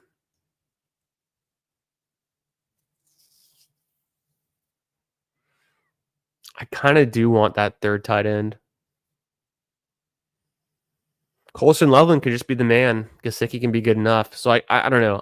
I'm back and forth. If Otten goes, I'll take a receiver first and then have a luxury pick with my last pick is what I'm thinking. But if Otten's there, it just makes too much sense to take him, I think.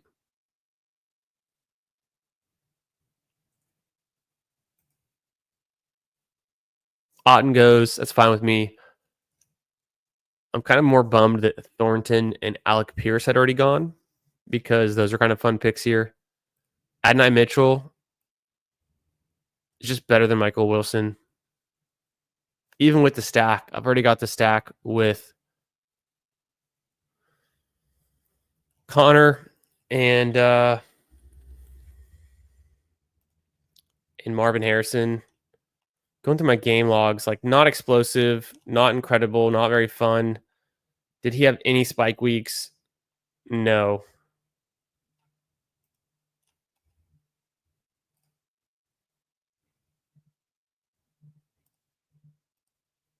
Adonai Mitchell it is. And then I can either take an 8th wide receiver or a 3rd tight end. I feel really good about those 5 running backs.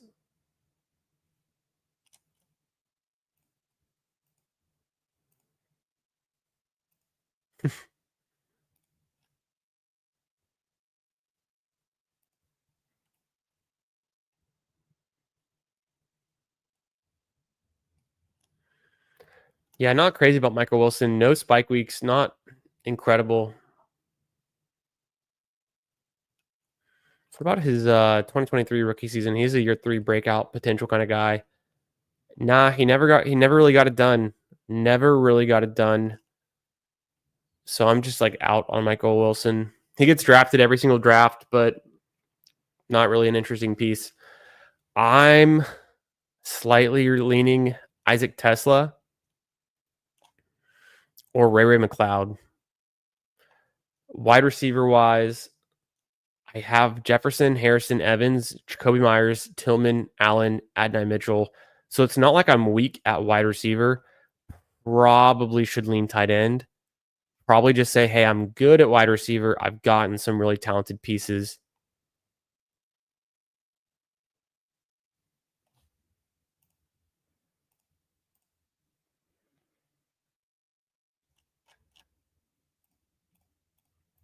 Giddens falling a little bit with the news that he's the RB3, but I think that's just some like depth chart roster coach speak. I don't really read into that. I still think he's the backup as the season goes on.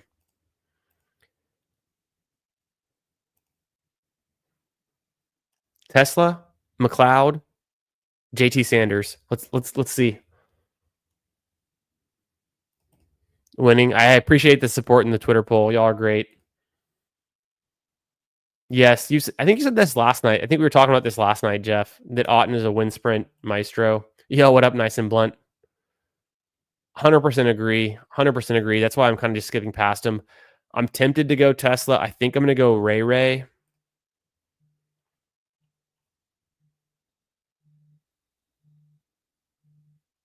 I'm going to call it good with 2 tight ends. 3, 5, 8, 2 build. Almost took Tesla. Probably could have done it. Ray McLeod's going to be on the field. As long as Mooney's hurt, he's going to be playing. He's still going to be playing after that, as it already was. The Week 15 and the Week 16 bringbacks for my Buccaneers and Cardinal stacks, that kind of put me over the edge. And then he also plays in Monday Night Football in Week 17.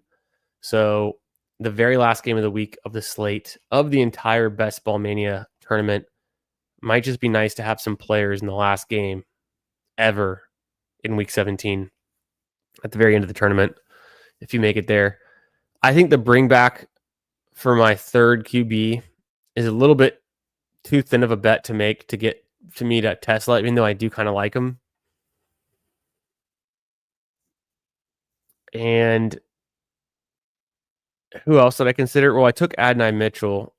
I like him a lot. It was between and then getting Jatavian Sanders, who I think is a great pick. Probably giving me some more security, some more depth at tight end. I don't think tight end matters. So Colston Loveland, I need his ceiling outcome, him to be the next great, and we're good. We'll call it a day.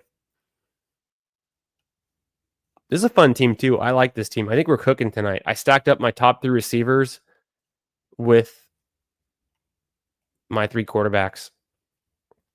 No bye week issues. A lot of good, balanced picks. It's a fun one. That's a fun draft, fun room.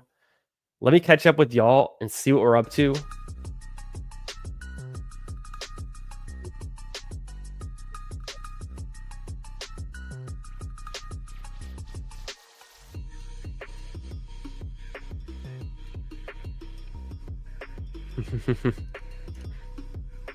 checking the Twitter. I'm gonna go ahead and repost my live Twitter feed. Repost, and make sure you follow me on Twitter at FFB Garage. You'll know when I'm going live. You can see the other great content creators that I promote, all of the good people in the best ball space, the fantasy football space. And yeah, you can interact with me. You can tag me and stuff, DM me, send me your teams, screenshots, send me fake news like OMG Godlike, sending me fake Scott Barrett rumors about James Cook going to the Cowboys, which is completely fake news, but I'm here for it. It's all fun and games. And yeah, it's good stuff. Catch up with y'all here. Yours slaps hard or mine? I'll check out yours, Dr. B. Let's see what you got going. I think mine slaps hard too. I'll do a quick final review of this team. A 3-5-8-2 build. Murray, Baker Mayfield, and JJ McCarthy. That's a very nice non-elite QB room. The big dog, Derrick Henry, well past ADP. Chuba Hubbard, James Conner. So there's my 3 elite scoring RBs, my workhorses, my studs. Rachaad White to go with my stack with Baker, Roschon Johnson. Why not? Some people are saying he's the key to fantasy for 2025. I think it was Drew Dinkmeyer who said that earlier today on Davis' stream. So I'm listening. I'll draft some more Roschon. Okay, I'm back in. He's a goal line guy. That's just his role, and a pass catcher. So stealing goal line touches from DeAndre Swift. We got Justin Jefferson stacked up, Marvin Harrison stacked up, Mike Evans the same. Jacoby Myers, wide receiver 4, feels pretty good. Tillman, upside swing at 5. Keenan Allen.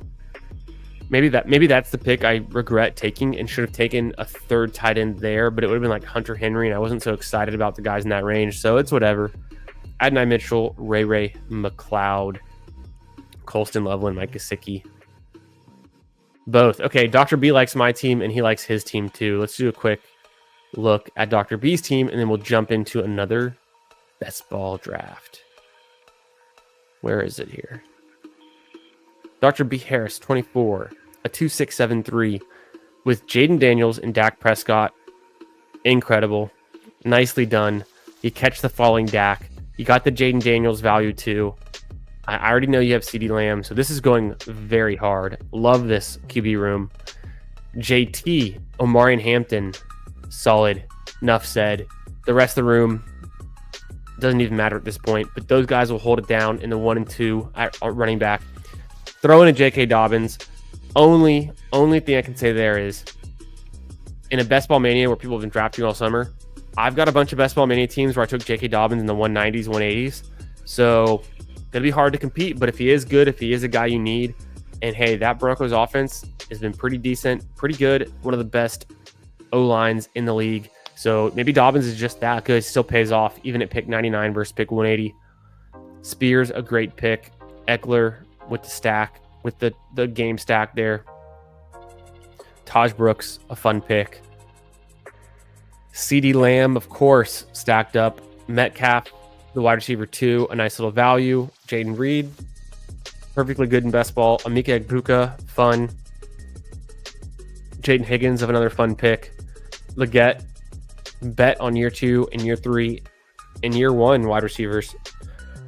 Speaking of year 3 wide receivers, Demario Douglas, who's going to be holding it down for the Patriots. We're hearing some good things. I'm a little bit skeptical of how many snaps he plays if they're running a lot of 2 tight end sets, but we'll see. Plus, can Kyle Williams push him for snaps too? So it's interesting, but Demario Douglas is good enough to hold down the role, I think. Late tight end approach. So the wide receiver room, the QB room, the running backs look very good. Late tight end approach with Ertz, Jonnu Smith, Jatavian Sanders. I think you covered all your bases. You got the stack, the year 2 tight end breakout, Jonnu Smith, who had a career year last year on a new team, but could be good. I like this squad. It's a fun one. Nice way to play it.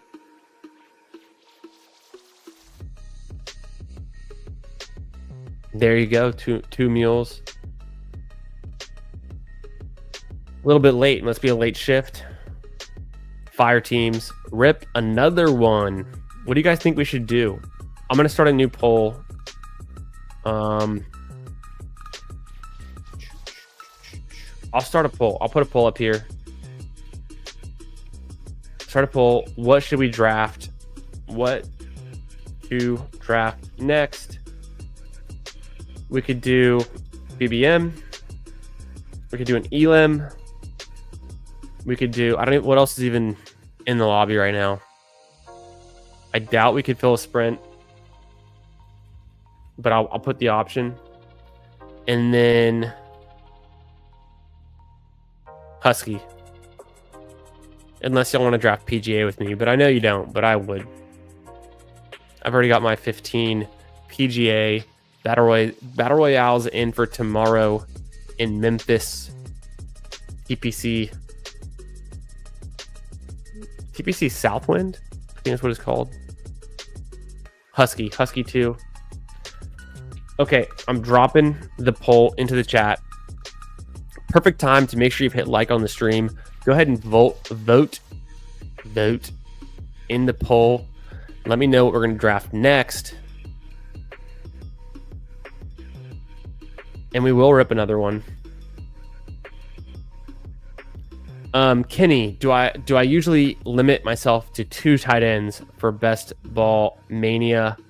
No, I do. Let's go to my portfolio tracker on the best ball overlay. Okay, we're in the portfolio tracker, bestballoverlay.com. Check it out. Use code GARAGE when you sign up for 25% off your premium subscription. DM me if you have any questions, if you're interested. But this is a premium subscription service I use to monitor my portfolios. And then when I'm drafting live, it has the overlay. So like when you see my stacking, my exposures, my playoff week matchups live during my drafts, that's all from the best ball overlay. You also get access to this premium feature, which is the website, the dashboard, the portfolio snapshot. I've uploaded my CSVs. I can filter from all tournaments to best ball manias. Let's do that. Give it a refresh. Should be working.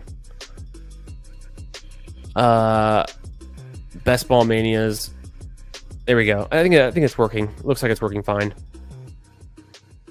My most common roster builds for best ball mania this year has been a 2-6-8-2, followed by a 2-6-7-3, and a 3-5-7-3. So if you combined the 3 tight end builds, 10, 18, 24, 27. So 27 of those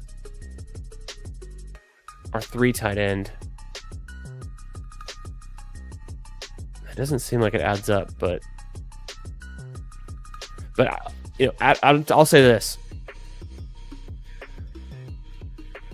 out of my 4 most common builds, 3 of them are 3 tight end. But my most common is a 2 tight end build. The build I just did was a 3-5-8-2. That's one of my lesser common builds. 3-5-8-2, only about 9% of the time.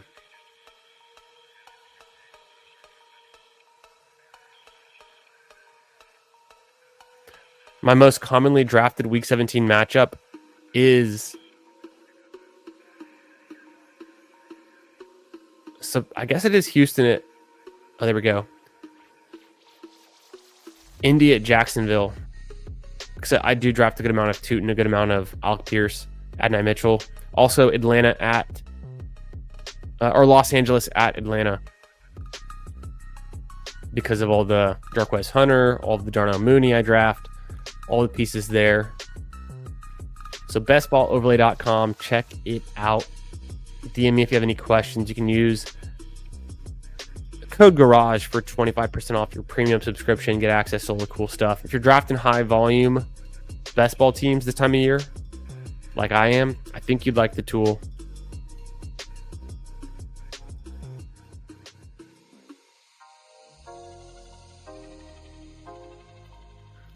Gotten some crazy discounts in the MMG. Yeah, I'm just not as interested in that tournament. It seems fine.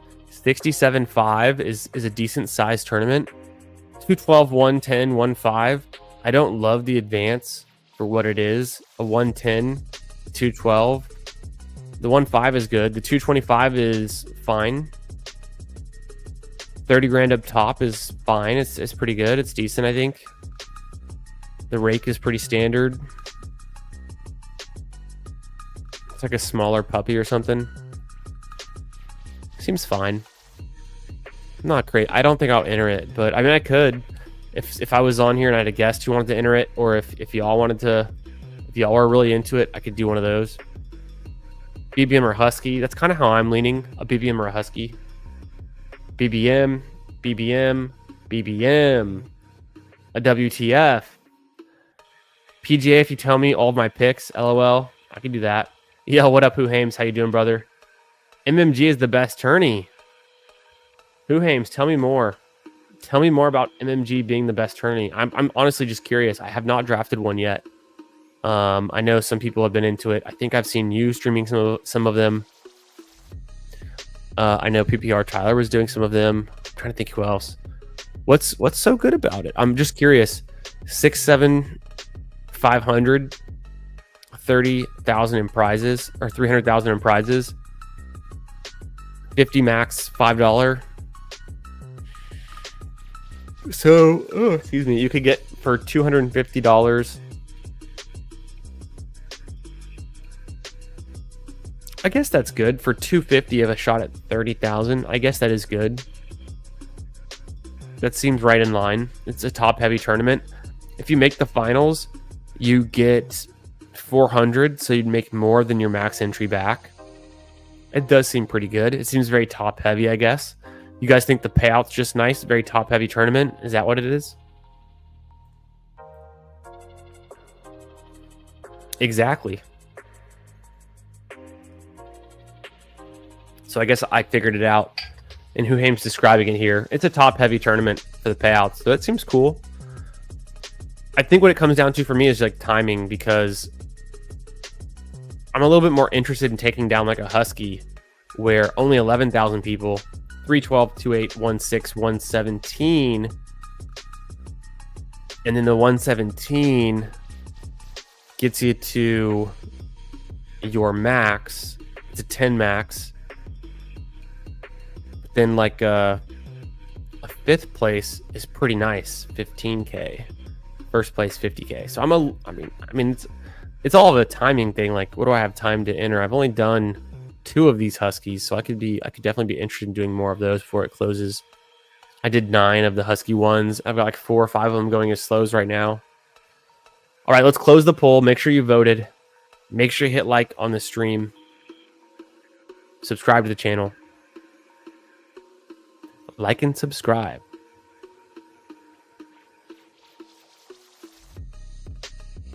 Yeah, I bet we'll get a third puppy. I wouldn't be surprised. Yeah, 7,500 for 5th. Pretty good. So I get what you're saying. But the finals is 2 times bigger. Yeah, the finals is bigger, and it's harder to advance to get there. But I think what you're saying is right. Maybe the MMG is a good tournament. I'll have to think more about it. For me, it just comes down to timing and how many drafts I can end up doing and what makes the most sense to get into. But you're starting to sell me on the MMG a little bit. Maybe have to fire off some of those. Could be fun. I'm done with slows, though. I'm not doing any more slows. That's for sure. All right, I'm going to close the poll. Make sure you voted, and let's see what we're at.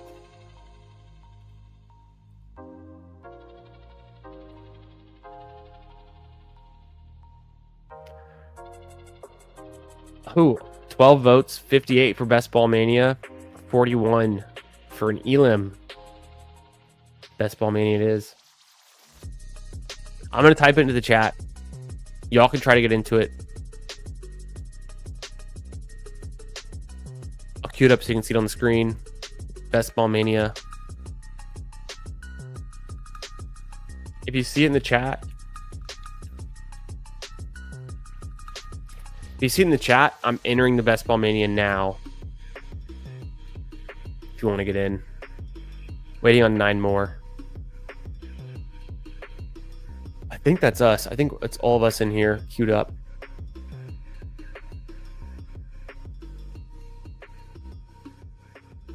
Let's go.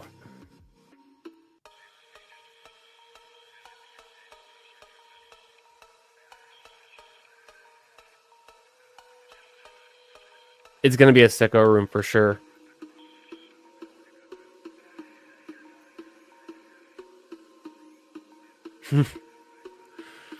It goes to charity. That's a shout out to your buddy.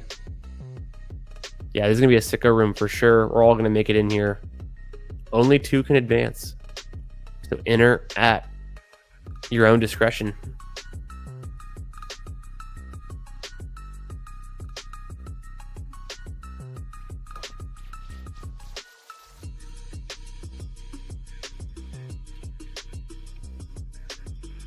Let me see what clips I want to run.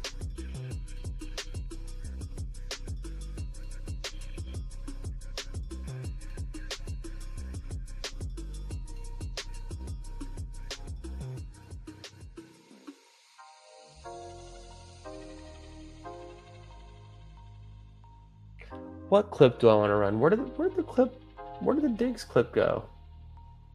Oh, here it is.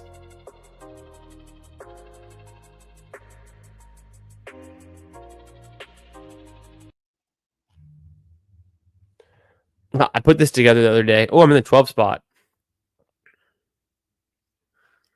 We got Nick Bach in the 8. Me in the 12. I don't know if y'all made it in. A lot of y'all voted for BBM. I don't see you in here. Maybe you're in the underflow or you just like to watch a Best Ball Mania. Either way, appreciate you being here. Hope you're having a great Wednesday night. I'm going to grab some more water. Be right back. In the meantime, enjoy the Stephon Diggs clip. Diggs. Stephon Diggs. Diggs is the guy. Diggs. 100%. I'm a great guy. I'm actually a great guy. There's actually seems to be a few guys that don't think that.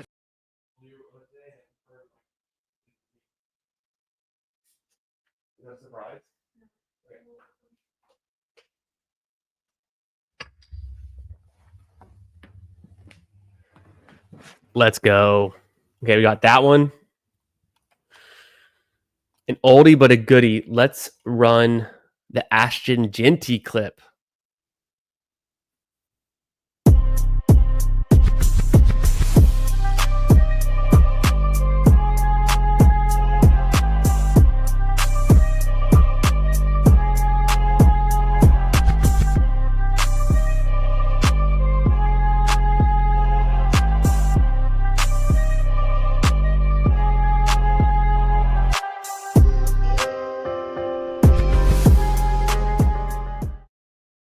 That clip goes hard. I mean, I was staying up late during the 2024 college football season just to watch the Boise State games.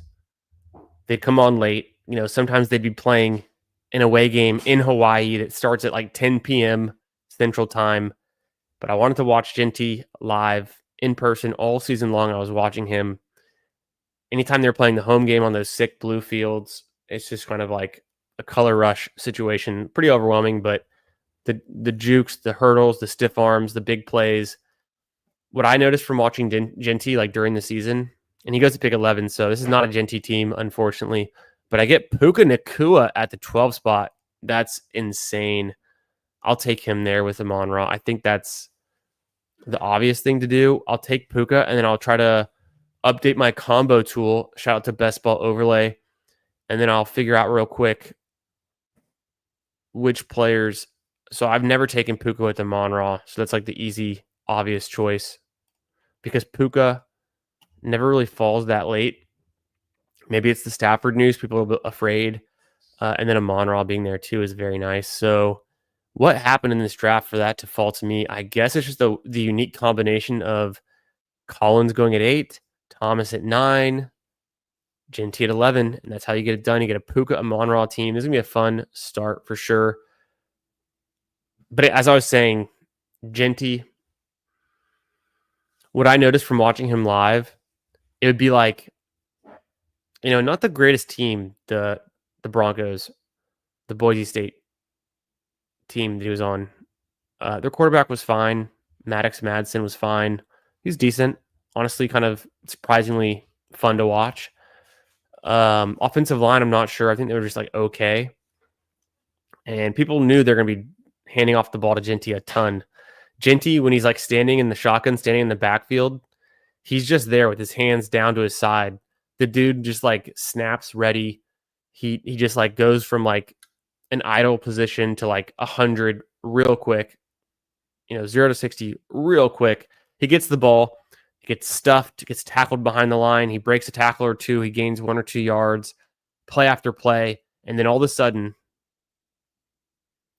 he busts a big one. He'll rush for 40-yard touchdown. He'll rush for 25-yard gain and go out at the sideline.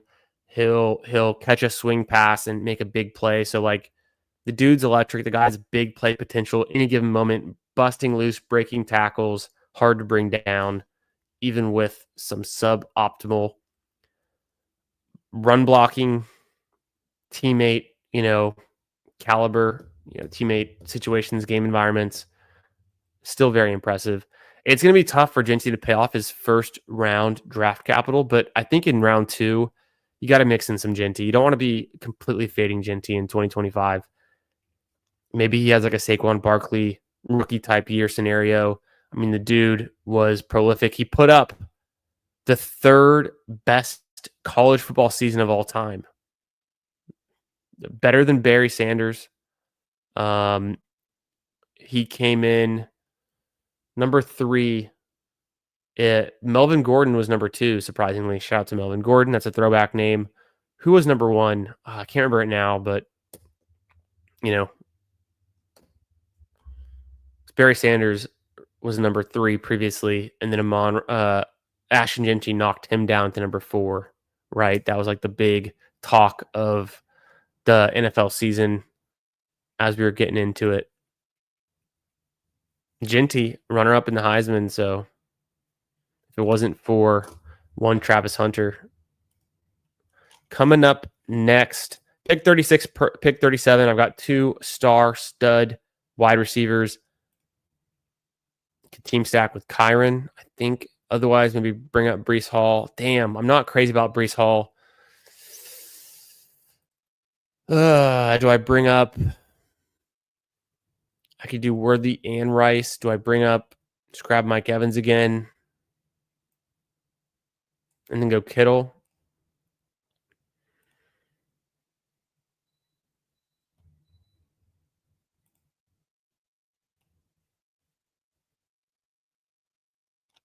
Anything I'm missing out on? Anything obvious I should be doing here? I'm not crazy about Breece Hall right now. I had a bunch of Breece Hall before this. I'll grab Kittle. It's either him, Worthy, or T-Mac. I'm lower on Worthy, even though I have him ranked higher right now. I'll grab Kittle there and start with 3 wide receivers and the tight end. Kind of a bummer the way it felt to me where I didn't have access to Kyron. I would have liked Kyron on this team. Got really close. I thought about taking Jalen Hurts there for a second because Jaden Daniels goes pick 32 in this one. He went pick 46 or 45 in the previous draft. But I thought about going Jalen Hurts there just for like the combo of Puka and Amon-Ra, and then getting an elite QB might be nice. I've got some stacking partners to get to, even though I'm going to be fading Stafford a little bit, taking him super late if I can, but otherwise, aiming for Goff, Baker, Purdy. And I'm going to need some running backs to come back around at pick 60, 61. Usually there are some guys there that I like, so it's not too late.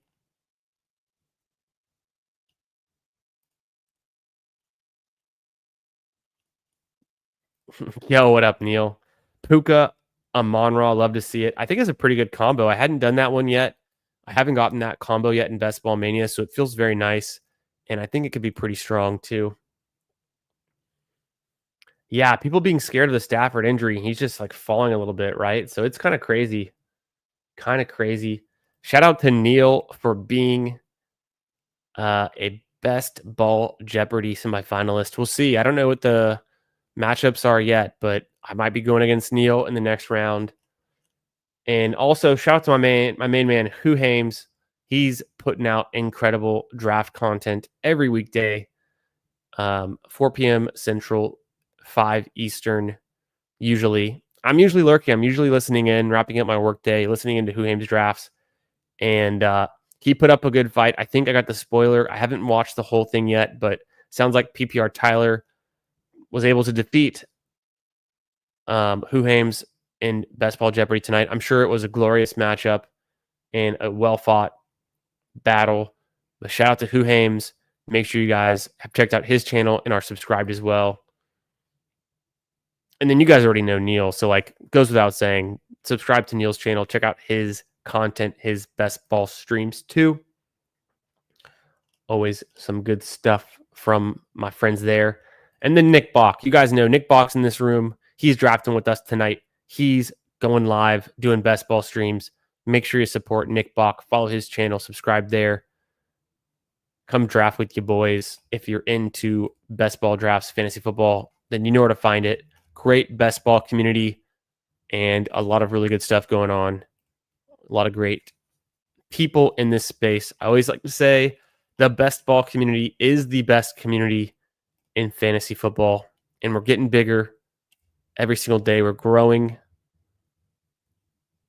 And where else can you win $2 million playing fantasy sports? I don't know. DFS? Probably. But best ball's a fun way to do it too. James Conner, RJ Harvey. Let's go Young. I always take a bunch of Conner. Let's go Harvey. He's notoriously RB5 on his own depth chart.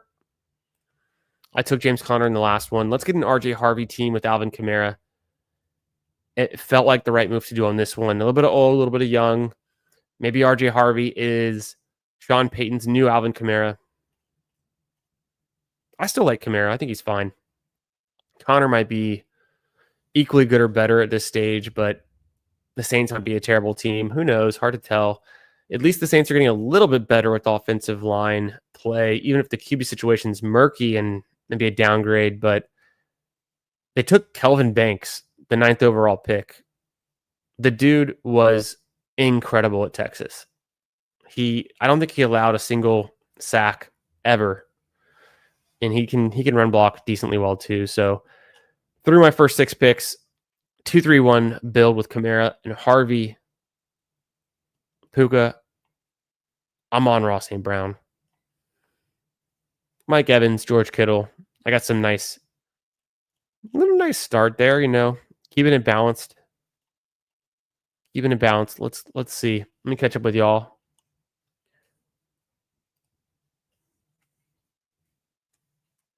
You can delete the Scataboo clip. OMG, godlike, get out of here. There you go. Yeah, Jeff T's a little bit ahead. I think I'm right where I want to be. I was doing my 90th, my 91st, and my 92nd Best Ball Mania drafts tonight. So feeling pretty good about that.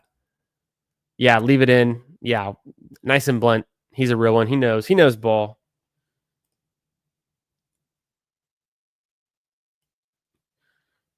Yeah, well, that's true. Genty's in the Mountain West, but still hard to tackle. Bijan 2.0. Kenny, he might be better. I think Bijan's the man. I think we could be seeing some peak seasons from Bijan soon.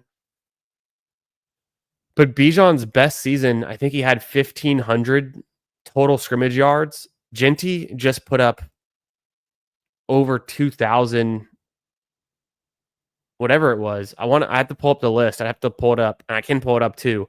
But I think it was, what was it, 1,800 rushing and 600 receiving, or is that too much? Whatever it was, I might as well pull it up. Let's go look at Genty real quick. I mean, that way we'll know, because he's 3rd all time in scrimmage yards in college football. Genty had 2,600, 201. So Genty had 900 more scrimmage yards than Bijan's best season, and way more touchdowns. 30 total touchdowns. Bijan's best season, he had 15? No. Obviously, Bijan was playing in the Big 12 at the time. Yeah, 20. 15 was the year before. So 1580 and 20. And that's just rushing, though. 1580 rushing, 3 receiving. So I guess that is more than I thought. No, that's 1890. I'm on the clock doing math in real time.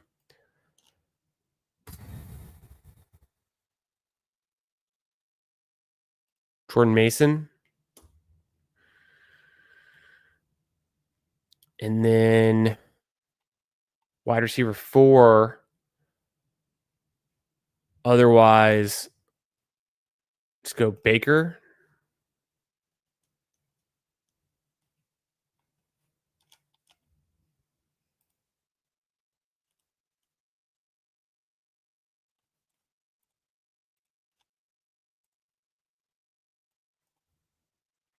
I took Mayfield. I thought about taking Higgins last second. Maybe I should have done that, but grab some Mayfield. I guess if I'm going to have some Mike Evans teams, I do want to have them with Mayfield more than none, because I'll look at my combo tool. Yeah, I already knew I didn't have Baker Mayfield on many teams. I don't even think I had a single Baker Mayfield team in Best Ball Mania yet. I had him in other tournaments. If I'm going to be drafting some Mike Evans teams, I do want to get him with Baker Mayfield more than none. Pick 85 versus 94 ADP. It's whatever. It would have been pretty hard for him to come back around to pick 108. So let me get Jordan Mason, a guy I like a lot, and then Baker Mayfield there. I feel pretty good about those top 3 receivers. I started off with 3 receivers, so it makes sense to like pause and take a break and come back to it later, do a barbell approach like we were talking about earlier. I could do 6 or 7 and end this one with some receivers. Get the elite tight end, hammer running backs in the middle rounds, get a QB before it's too late. I mean, honestly, pretty early. There's a big gap there between Joe Burrow and taking Baker Mayfield. And it makes sense to take Baker Mayfield over Mahomes here. He's stacked up with Mike Evans, which is kind of the formula. Yeah. Still a fun start. I thought about going Knicks for a half second there to go with Harvey. And then I almost switched it out for Jaden Higgins last second. Higgins is going to be a starter for the Texans. He's going to start in 2 wide sets, and he's going to be potentially good from day one. So Higgins is a nice value where he goes in round 8, I think. And kind of a fun pick, but not necessary, like not required for a wide receiver 4. He's good, but I think I can get some other players later that make a lot of sense too.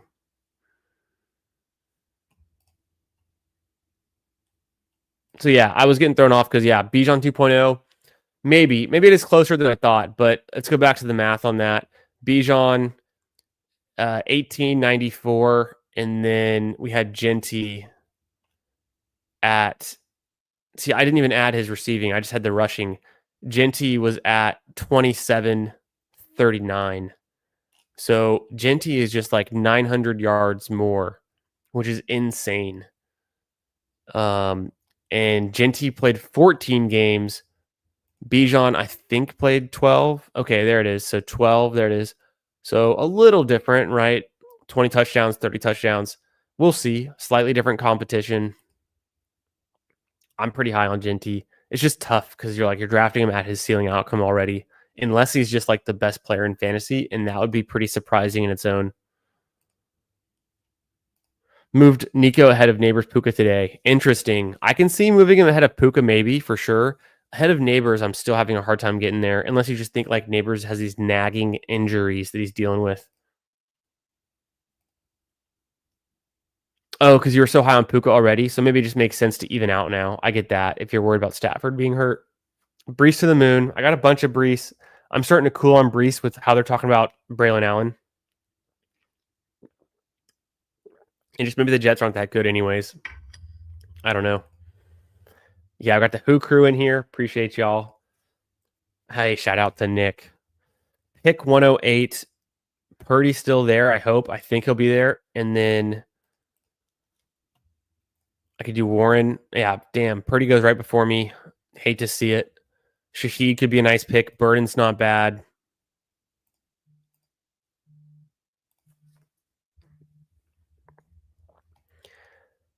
Caleb, I'm going to go Shaheed because I do need a wide receiver.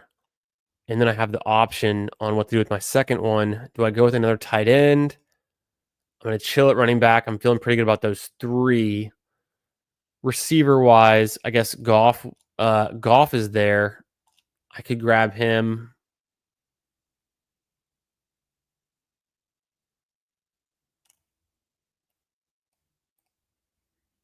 I think it's some Tyler Warren. Keep balancing out between Colston Loveland and Tyler Warren. I like them both. Two really good tight ends now with Warren and Kittle. Got my fourth receiver, 3 running backs. I thought about going Goff there as well, or Burden. Burden could have been really nice after Shaheed for my 5th wide receiver. I've got a bunch of Burden, 20%, bunch of Loveland. I mean, Caleb was there, I think. Or did he go right before my pick? No, Caleb is still there. Yeah, Caleb and Goff were there. I would have taken Goff before Caleb, but if Goff was gone and I needed a QB, if I didn't have Baker for some reason, I could have gone Caleb and then Loveland or Burden.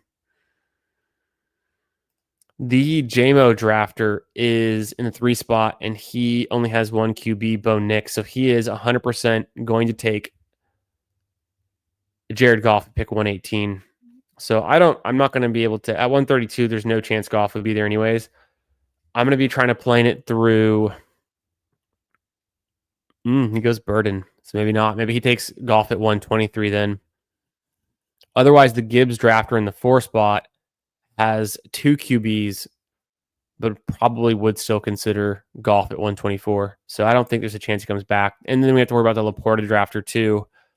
That guy in the 4 spot. So he had Gibbs and Laporta double stack for Jared Goff. Doesn't take him. Jared Goff goes completely unstacked to the 2 spot. You love to see it. Incredible work. And a best ball mania. Maybe I should have taken Goff there at 109 to go with my Monraw, because I am a little bit afraid of taking Stafford, but I think maybe everyone else is too. Maybe he falls. I get him cheap. Purdy went the pick before me. That kind of, I was probably aiming for Purdy a little bit. At least I have Baker. But I feel like I do want another QB sooner than later. So, we'll see. Maybe I should have gone Goff over Warren. I'm pretty high on Warren, though. But now I have 2 really solid tight ends. Probably done with those 2. And what's crazy is, Colston Loveland goes 126. He was kind of falling a little bit coming back.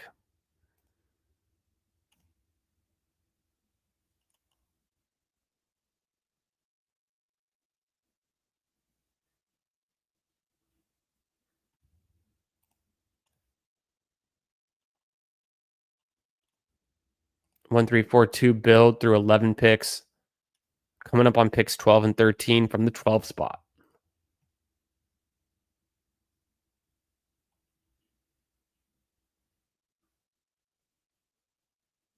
Yes, sir. Yes, sir. Football tomorrow. I think we have the Cowboys and the Rams, right? Is that what it is? Okay, I'm back up. I never pass on Jordan Love here. And then either Tootin or Bigsby could be fun. Jaden Blue goes 129 again. So you saw it here first. You saw it here tonight. Jaden Blue going in the 120s consistently in Best Ball Manias. Adjust the ranks. I'll be adjusting mine. Tootin or Bigsby. Tootin or Bigsby.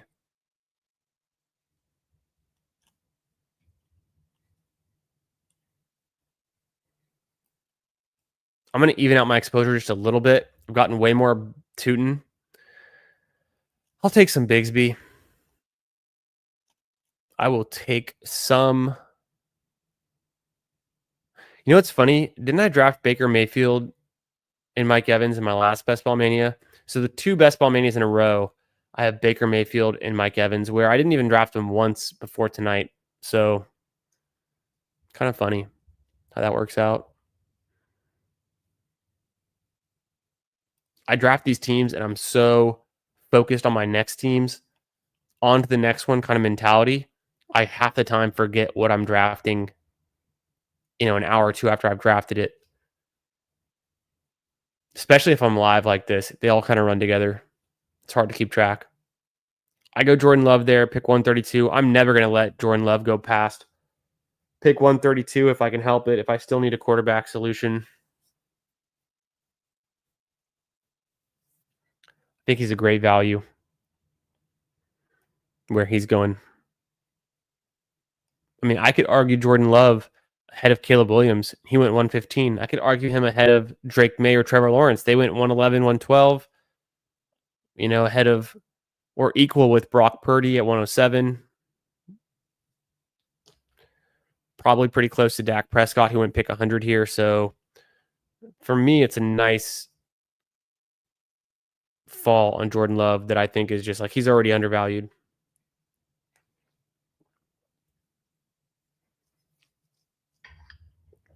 Let's see if I can stack them up a little bit. Would love to have more than 0 stacks with Packers pass catchers.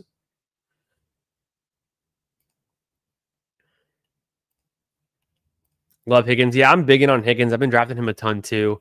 Probably should have grabbed him on this squad. But looking back, it was good to get Baker Mayfield. So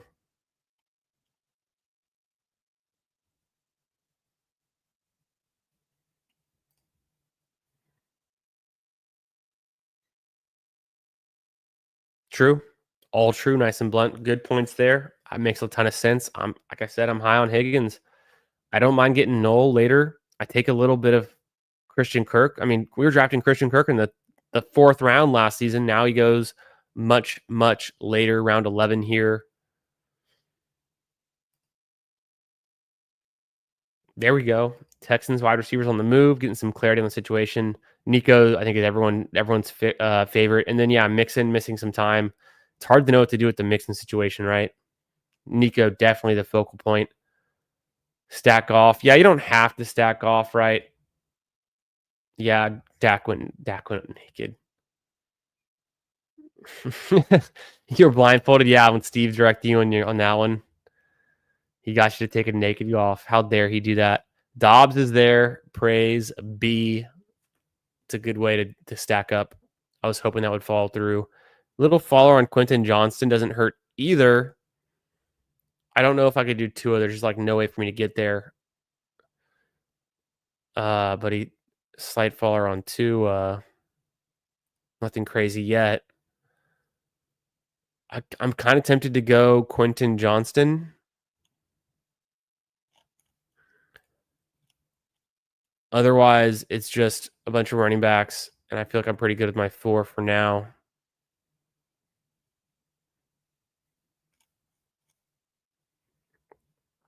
So let me make up a little bit at wide receiver. After starting strong with 3, then I took Puka Nacua and Amon-Ra. Pretty unique start. I grabbed Mike Evans, stacked him up with Baker Mayfield, got Shaheed, Romeo Dobbs stacked up with Jordan Love. So that came together very nicely for me. Very lucky. Quentin Johnston. What did I get him? I got him 15 picks past ADP. Of course, he could be falling a little bit with the Keenan Allen signing, playing less snaps potentially, but we'll see. Former first-round pick. Decent for them last year. Just continues to drop passes. But I think, around 14 price tag, I'm cool with it. Keenan goes 161. Bill Krosky Merritt goes 158. So Nick Bach's going to be upset about that one. Didn't have the chance to get JCM in this one at 161, but he does go Keenan Allen.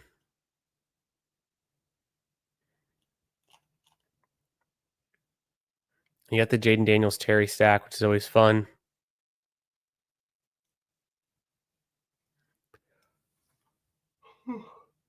The CJ Stroud double stack. Love to see it with Higgins and Stroud. Scattaboo at 13. Seems good. Tootin at 137. Nice. Good little team there. But yeah, through my first 14 picks, I'm feeling very balanced, very good. A 2-4-6-2 build. Baker Mayfield, Jordan Love, Alvin Kamara, RJ Harvey, notoriously the RB5 on his own team. Alert the media. Jordan Mason, Tank Bigsby. So I like my running back room. I think I'm ready to add one or two more to it. No overlapping bye weeks there either. The receivers go Puka, Amon-Ra St. Brown, Mike Evans, Shaheed, Dobbs, Quentin Johnston, and then tight ends with Kittle and Tyler Warren. So in a good spot. Let's see. Not crazy about like Shuck or Rattler. Stafford I might be able to get Stafford very late. Matt Stafford, people are pretty worried. I'm a little worried.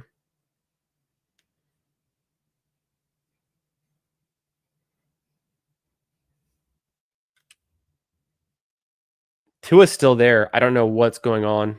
Man, Anthony Richardson goes. That's the guy I wanted. I wanted Anthony Richardson at pick 180. Would have taken him there to stack up with Tyler Warren. You can just get him without any stacks at all. He's a good pick. That's who I wanted. I would have taken him with Alec Pierce too. Bummer. Okay, what's up with the Dolphins? How can I play this through Tua? Maybe Darren Waller, Westbrook Akine, or Washington or something? What's the deal? Why is Tua going this late? I think I have to take him to get the falling value on Tua. Might as well do it. Get a QB3 out of it. And then get a late. Because Stafford went 179. I was going to go Stafford too. I'll take Tua. It's whatever. Either go Alec Pierce or Dante Thornton. Both picks that I like a lot. But that kind of shuts me out at wide receiver. I probably should take a running back here. It would be Dowdle. But I have room for Dowdle on this one. I'll go Dowdle here. I think I got him. Seems fine.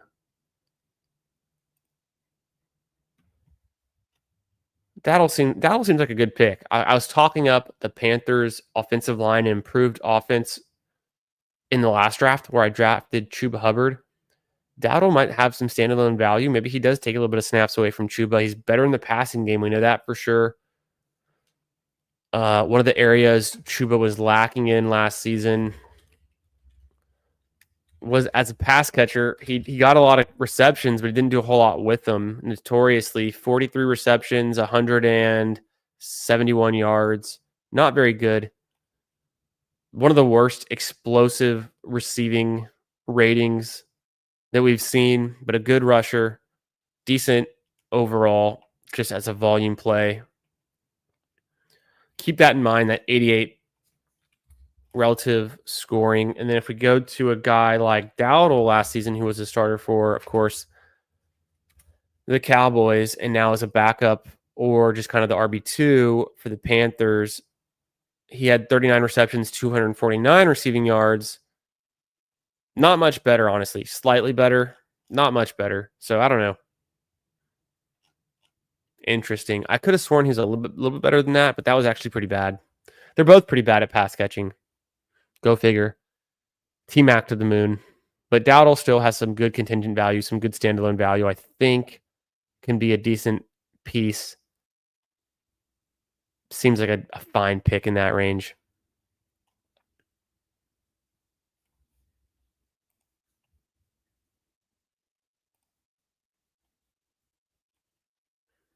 Could this be a 3-5-7-3 build?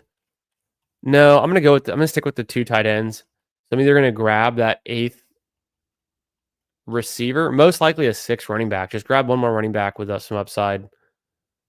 See what I can do about getting a Dolphins piece on this one. Could I play it through Darren Waller? Yeah, he goes pretty late. Same thing with Nick Westbrook Akine, who had a career year in touchdowns last season. Some people like Malik Washington. I don't know what to think. Ollie Gordon could be fun.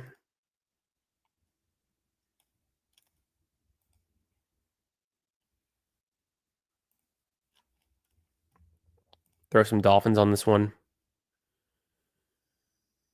I only have 2 picks left, so I got to figure this thing out quick. 3, 5, 7, 3. Yeah, probably most likely. So don't need Waller, right? Don't even need Waller. Let's do a quick look. I haven't looked at Westbrook-Akine in a long time.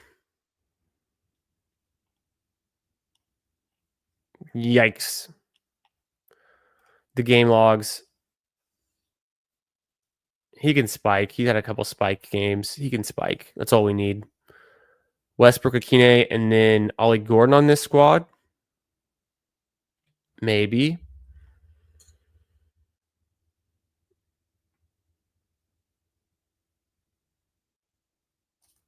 So get some kind of connection with Tua. I think that makes sense to get Akine there. And then do I want Ollie Gordon or is just any other pick better?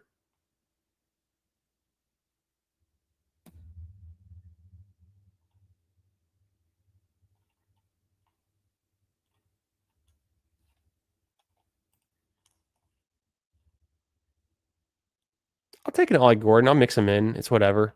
Every once in a while. Probably haven't done Ollie Gordon in a best ball mania, or I haven't done him in a long, long time. If I'm starting to slight fade Tyreek Hill, which I already kind of am, and already kind of fading the Dolphins in general besides Achane. First, Ollie Gordon. People might have argued, go Malik Washington there. I just don't really know the whole case for Malik Washington. Let me take a proven veteran in Nick Westbrook-Akine. Why not? So, should I have taken Jarquez Hunter over Ollie Gordon? Maybe. I do have the correlation with my team stack and the Week 17 bring back against my Bucks. So that kind of gives me a perfect scenario if I'm ever going to draft Ollie Gordon to Best Ball Mania. Why not this one? Mostly I drafted Jordan Love and Tua for the value I got as my QB 2 and 3. I'm really just trying to play it through Baker Mayfield, Mike Evans, and then the fact that I got some decent running backs and decent receiver combo with Monroe and Puka up top. Kittle and Tyler Warren. Just an overall strong, balanced team. Nothing crazy about it. Some nice values, though.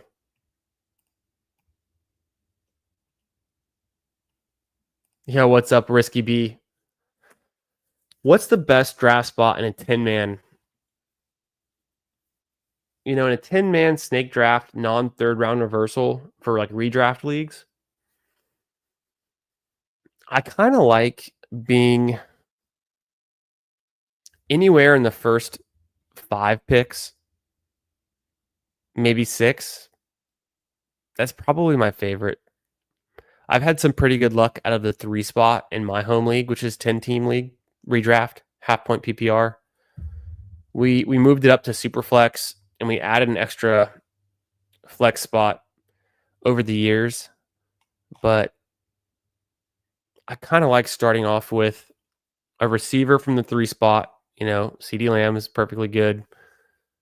Running back in the 2nd round, another receiver or running back in the 3rd, and then hammering out a QB if you can get one. If you can get an elite QB in the 4th round is very nice. Like a Jalen Hurts would be very nice. If Kittle was there for some reason. But then, yeah, just more receivers, running backs for a while. 3 spot's pretty nice. I would say 3 spot if I had to pick one. Appreciate you being here. Hope you're having a great night, man.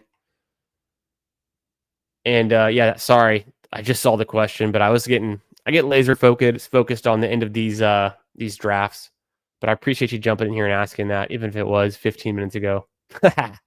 Jeff B's not surprised. Jeff T is not surprised. 3 games tomorrow. Get to see D-Mart too. Yeah, there is a few more games tomorrow. That's right. Yeah, just taking A-Rich in round 14. That's pretty smart. I think I should start doing that too. Being in the 12th spot, 157 is a little early, but it's not too early. It's not crazy. I was just hopeful that he'd come back, crossing fingers that he'd be there at 180. He almost was. I didn't fully expect him to be there at 180. I would have gone Anthony Richardson and Alec Pierce at 180, 181. I would have taken Stafford at 180. For some reason, Tua's there. I will make it work. I will grab a falling Tua value and make it work. Yo, what up, Walls? What website is this?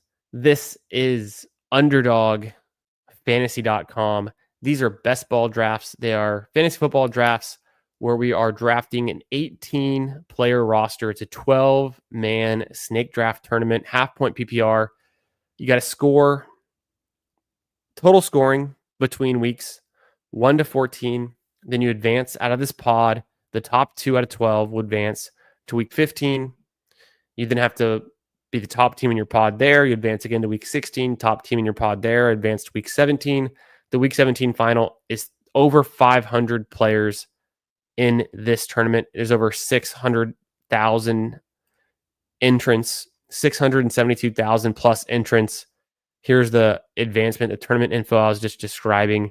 So this is a large field tournament. It's Best Ball Mania 6 for the NFL season in 2025.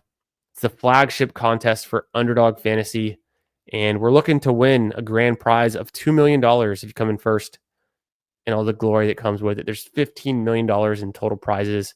I mean, hey, even if you get second, you get $1 million. You can come in 10th place and get a mortgage on a house, a down payment on a house, I mean.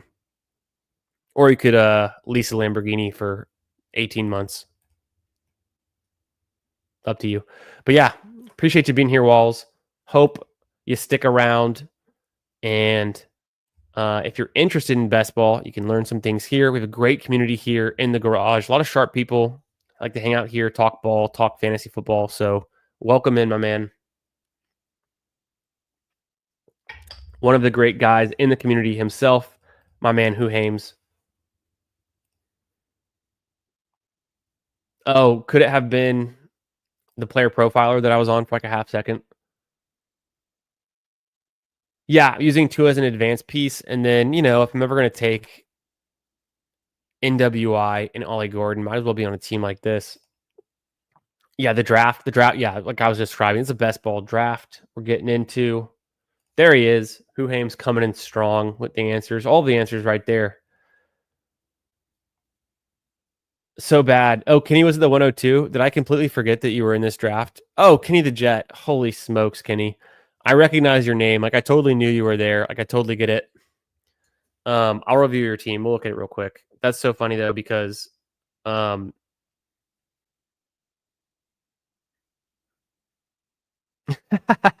I started the draft, I was like, it's just me and Nick.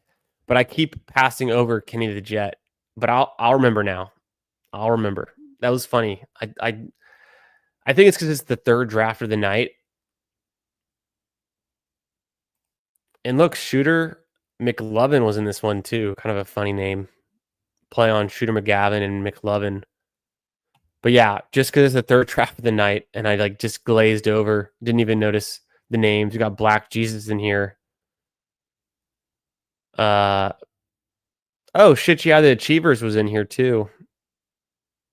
Drafted in the 3 spot. So there we go. Some names that I know. The Achievers is in the Deposit Kingdom Discord for sure. Seen him around there. But yeah, we'll review my team. We'll review Kenny's team real quick.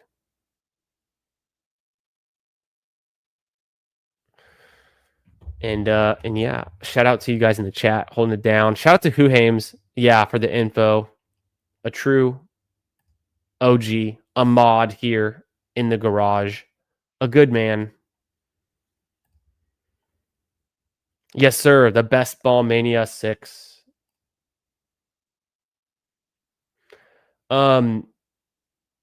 Yes, it takes the highest score from your players every single individual week to fill out a starting lineup that is 1 QB, 2 running backs, 3 receivers, 1 flex, and 1 tight end. Yep, no waivers, no trading. Draft it and leave it. Yes, sir. Yes, sir. But it takes the score from all of your 18 guys. Yes, sir. Yes. Yes, sir. It starts the best possible roster. Yes, sir. And check out Who Hames, my man. He's streaming as well. He's usually going live during the day, about 4 p.m. Central, 5 p.m. Eastern time. most days.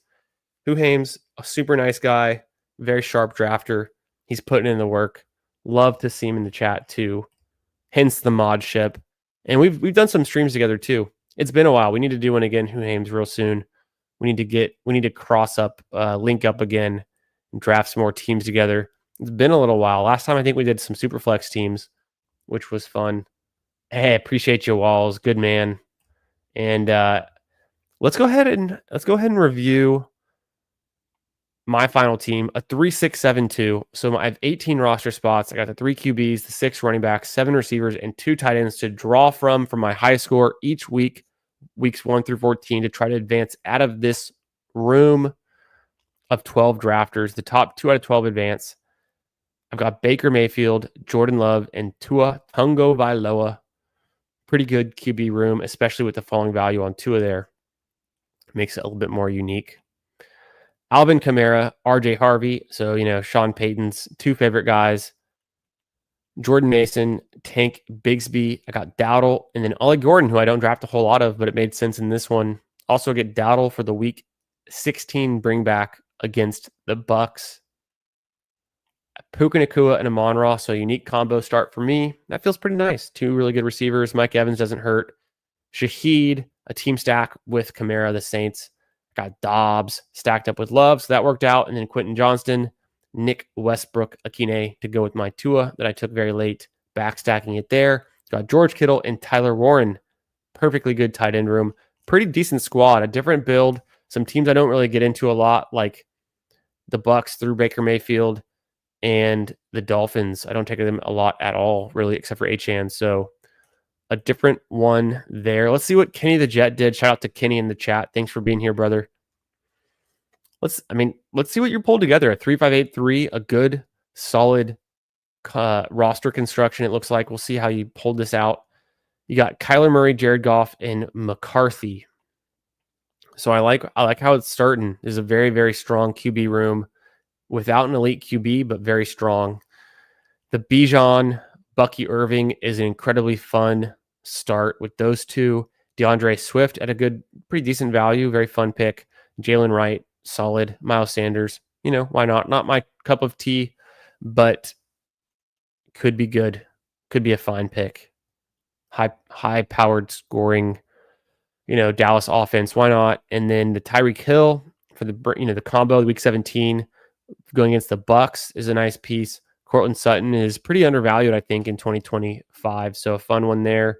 Metcalf, solid as a wide receiver 3. Golden, wide receiver 4, very strong. Tillman, a fun piece. Jack Besh is decent, good rookie upside. Alec Pierce, very solid. Thornton with Besh, so that's pretty fun. And then Ingram, Dallas Goedert, very solid tight end room with just those 2. Very, very solid. Both those guys could be top 6, top 8 tight ends any given week or even for the season. So I guess you're thinking this team wasn't so good. I kind of like it. This is a very nice team. Maybe because you have JJ McCarthy unstacked is maybe why you're thinking that.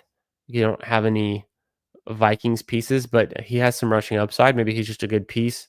Got Jared Goff unstacked. Oh, because I think it was during the draft, I said, oh, there goes Jared Goff unstacked to draft within the 3 spot. So maybe that's why you were like, oh, I don't know about this team. But you got Kyler Murray also unstacked. So I would my only recommendation, my only hindsight would be, try to at least stack up some of your pass catchers with your QBs. But overall, just from a straight up drafting good players perspective, you got some good players in this team. You have a good balance of draft capital across all 3 positions, and you got a good depth at all 3 positions, good talent. So, just from a roster construction type of a way to win a large field tournament, typically you do want to stack up players to some degree. Sorry for the blinding lights. Let's go into the notes here. So the team that won Best Ball Mania 5, Elgru 50's first place team, he had Jamar Chase, T. Higgins stacked up with Joe Burrow. He also had Brock Purdy stacked up with Kittle and Ricky Pearsall, and then Chase Brown to go with his Bengals again on top of that. Jermaine Burton to go ahead with his Bengals on top of that. So very, very stacked up. And then the Bengals were playing the Chiefs in week 17, if I remember correctly. So then he had the Pacheco bring back for that game stack. So in his week 17 matchup, he had the Chiefs versus the Bengals, and Pacheco was on the opposing side against his Bengal stack. Am I remembering that correctly? Am I going crazy? It was the Bengals and the Chiefs in week 17, right? Because I remember we were drafting Chase and then like Worthy. Oh, no, it was Denver Cincy. Yeah, I was wrong. I couldn't remember. It didn't seem right. I was like, wait a second. It wasn't KC, was it? It wasn't. Maybe last year was KC and LA. Man, I can't remember anymore. It's crazy how that happens. But it was Denver and Cincy, and he didn't have any Denver pieces. But still, the whole theory, the whole kind of thing I was speaking to does still like ring true about stacking. The Best Ball Mania 4 winner had Jordan Love and then backstacked with Jaden Reed. He had CJ Stroud unstacked, so like it's not the craziest thing. He also had Tua stacked up with, who was it? I guess he had Christian Watson stacked up to Jaden Reed. Maybe he had unstacked Tua in this year because I can't remember who else would have been. Yeah. So, I mean, it goes both ways. Oh, he had Mostert. So Mostert was a Dolphin in this year. So it's still like the team stacking aspect of it is what I'm getting at there for Kenny's team. I don't think you team stacked any of these players. So that's just something to think about. Helps you win. And the reason it helps you win is because you're consolidating your bets. So if you think of your team as 18 individual bets, an 18 leg parlay is pretty hard to win.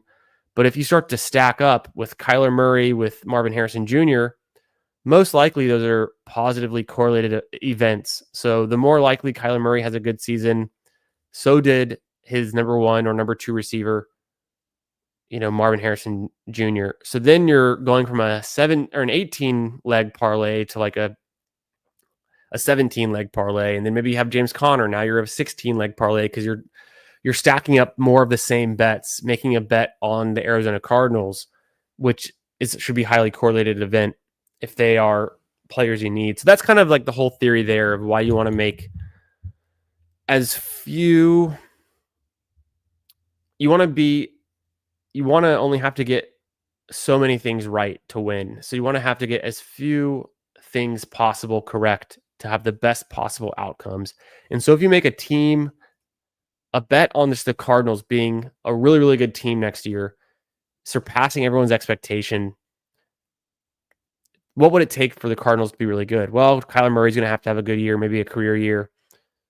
Their best receiver, Marvin Harrison, should have a good year. Their running back, their bell cow, James Conner, should probably be healthy and probably play well and be good. Maybe even McBride is having like a really great year. So then if you can connect those dots on one given team, it just helps you get there. And that's what we've seen in the past is that the teams that stack well and correlate well from a team stacking perspective, and then even the draft capital of how they're building their teams, I think comes together. And those are the teams that can win these large field tournaments where you have to have a lot of things go right. And it's pretty slim chances to win overall. Hell yeah, brother. I know that's the only thing. I'm a little night owl and you're going on early in the day, but we'll make it work, brother. We got some time left. We'll link up. We'll draft some teams together. I know we can make it work. We'll find some times. Yeah, I just had no stacks, but either way, I mean, even if you didn't get the stacks, sometimes it's better just to have the right players. Maybe Bijan's the guy you need. At least you stacked up Bijan against Kyler Murray in week 16. That's pretty intriguing there. alone. And then you have golf versus McCarthy in week 17. So that's kind of fun too. Maybe it's a shootout. Yeah. Dang. Yeah. I mean, you grabbed McCarthy pretty early. You could have waited a bit and grabbed Tua because he kept falling. And maybe that's why Tua fell, is because you didn't grab him and then no one else was. So then I got him super late. Also, yeah, Kyler unstacked is completely fine because he has rushing upside a little bit too. Oh, that's what it was. It was the Kansas City Christmas versus the Steelers. Now I remember it was we were trying to take Rashee Rice and Xavier Worthy with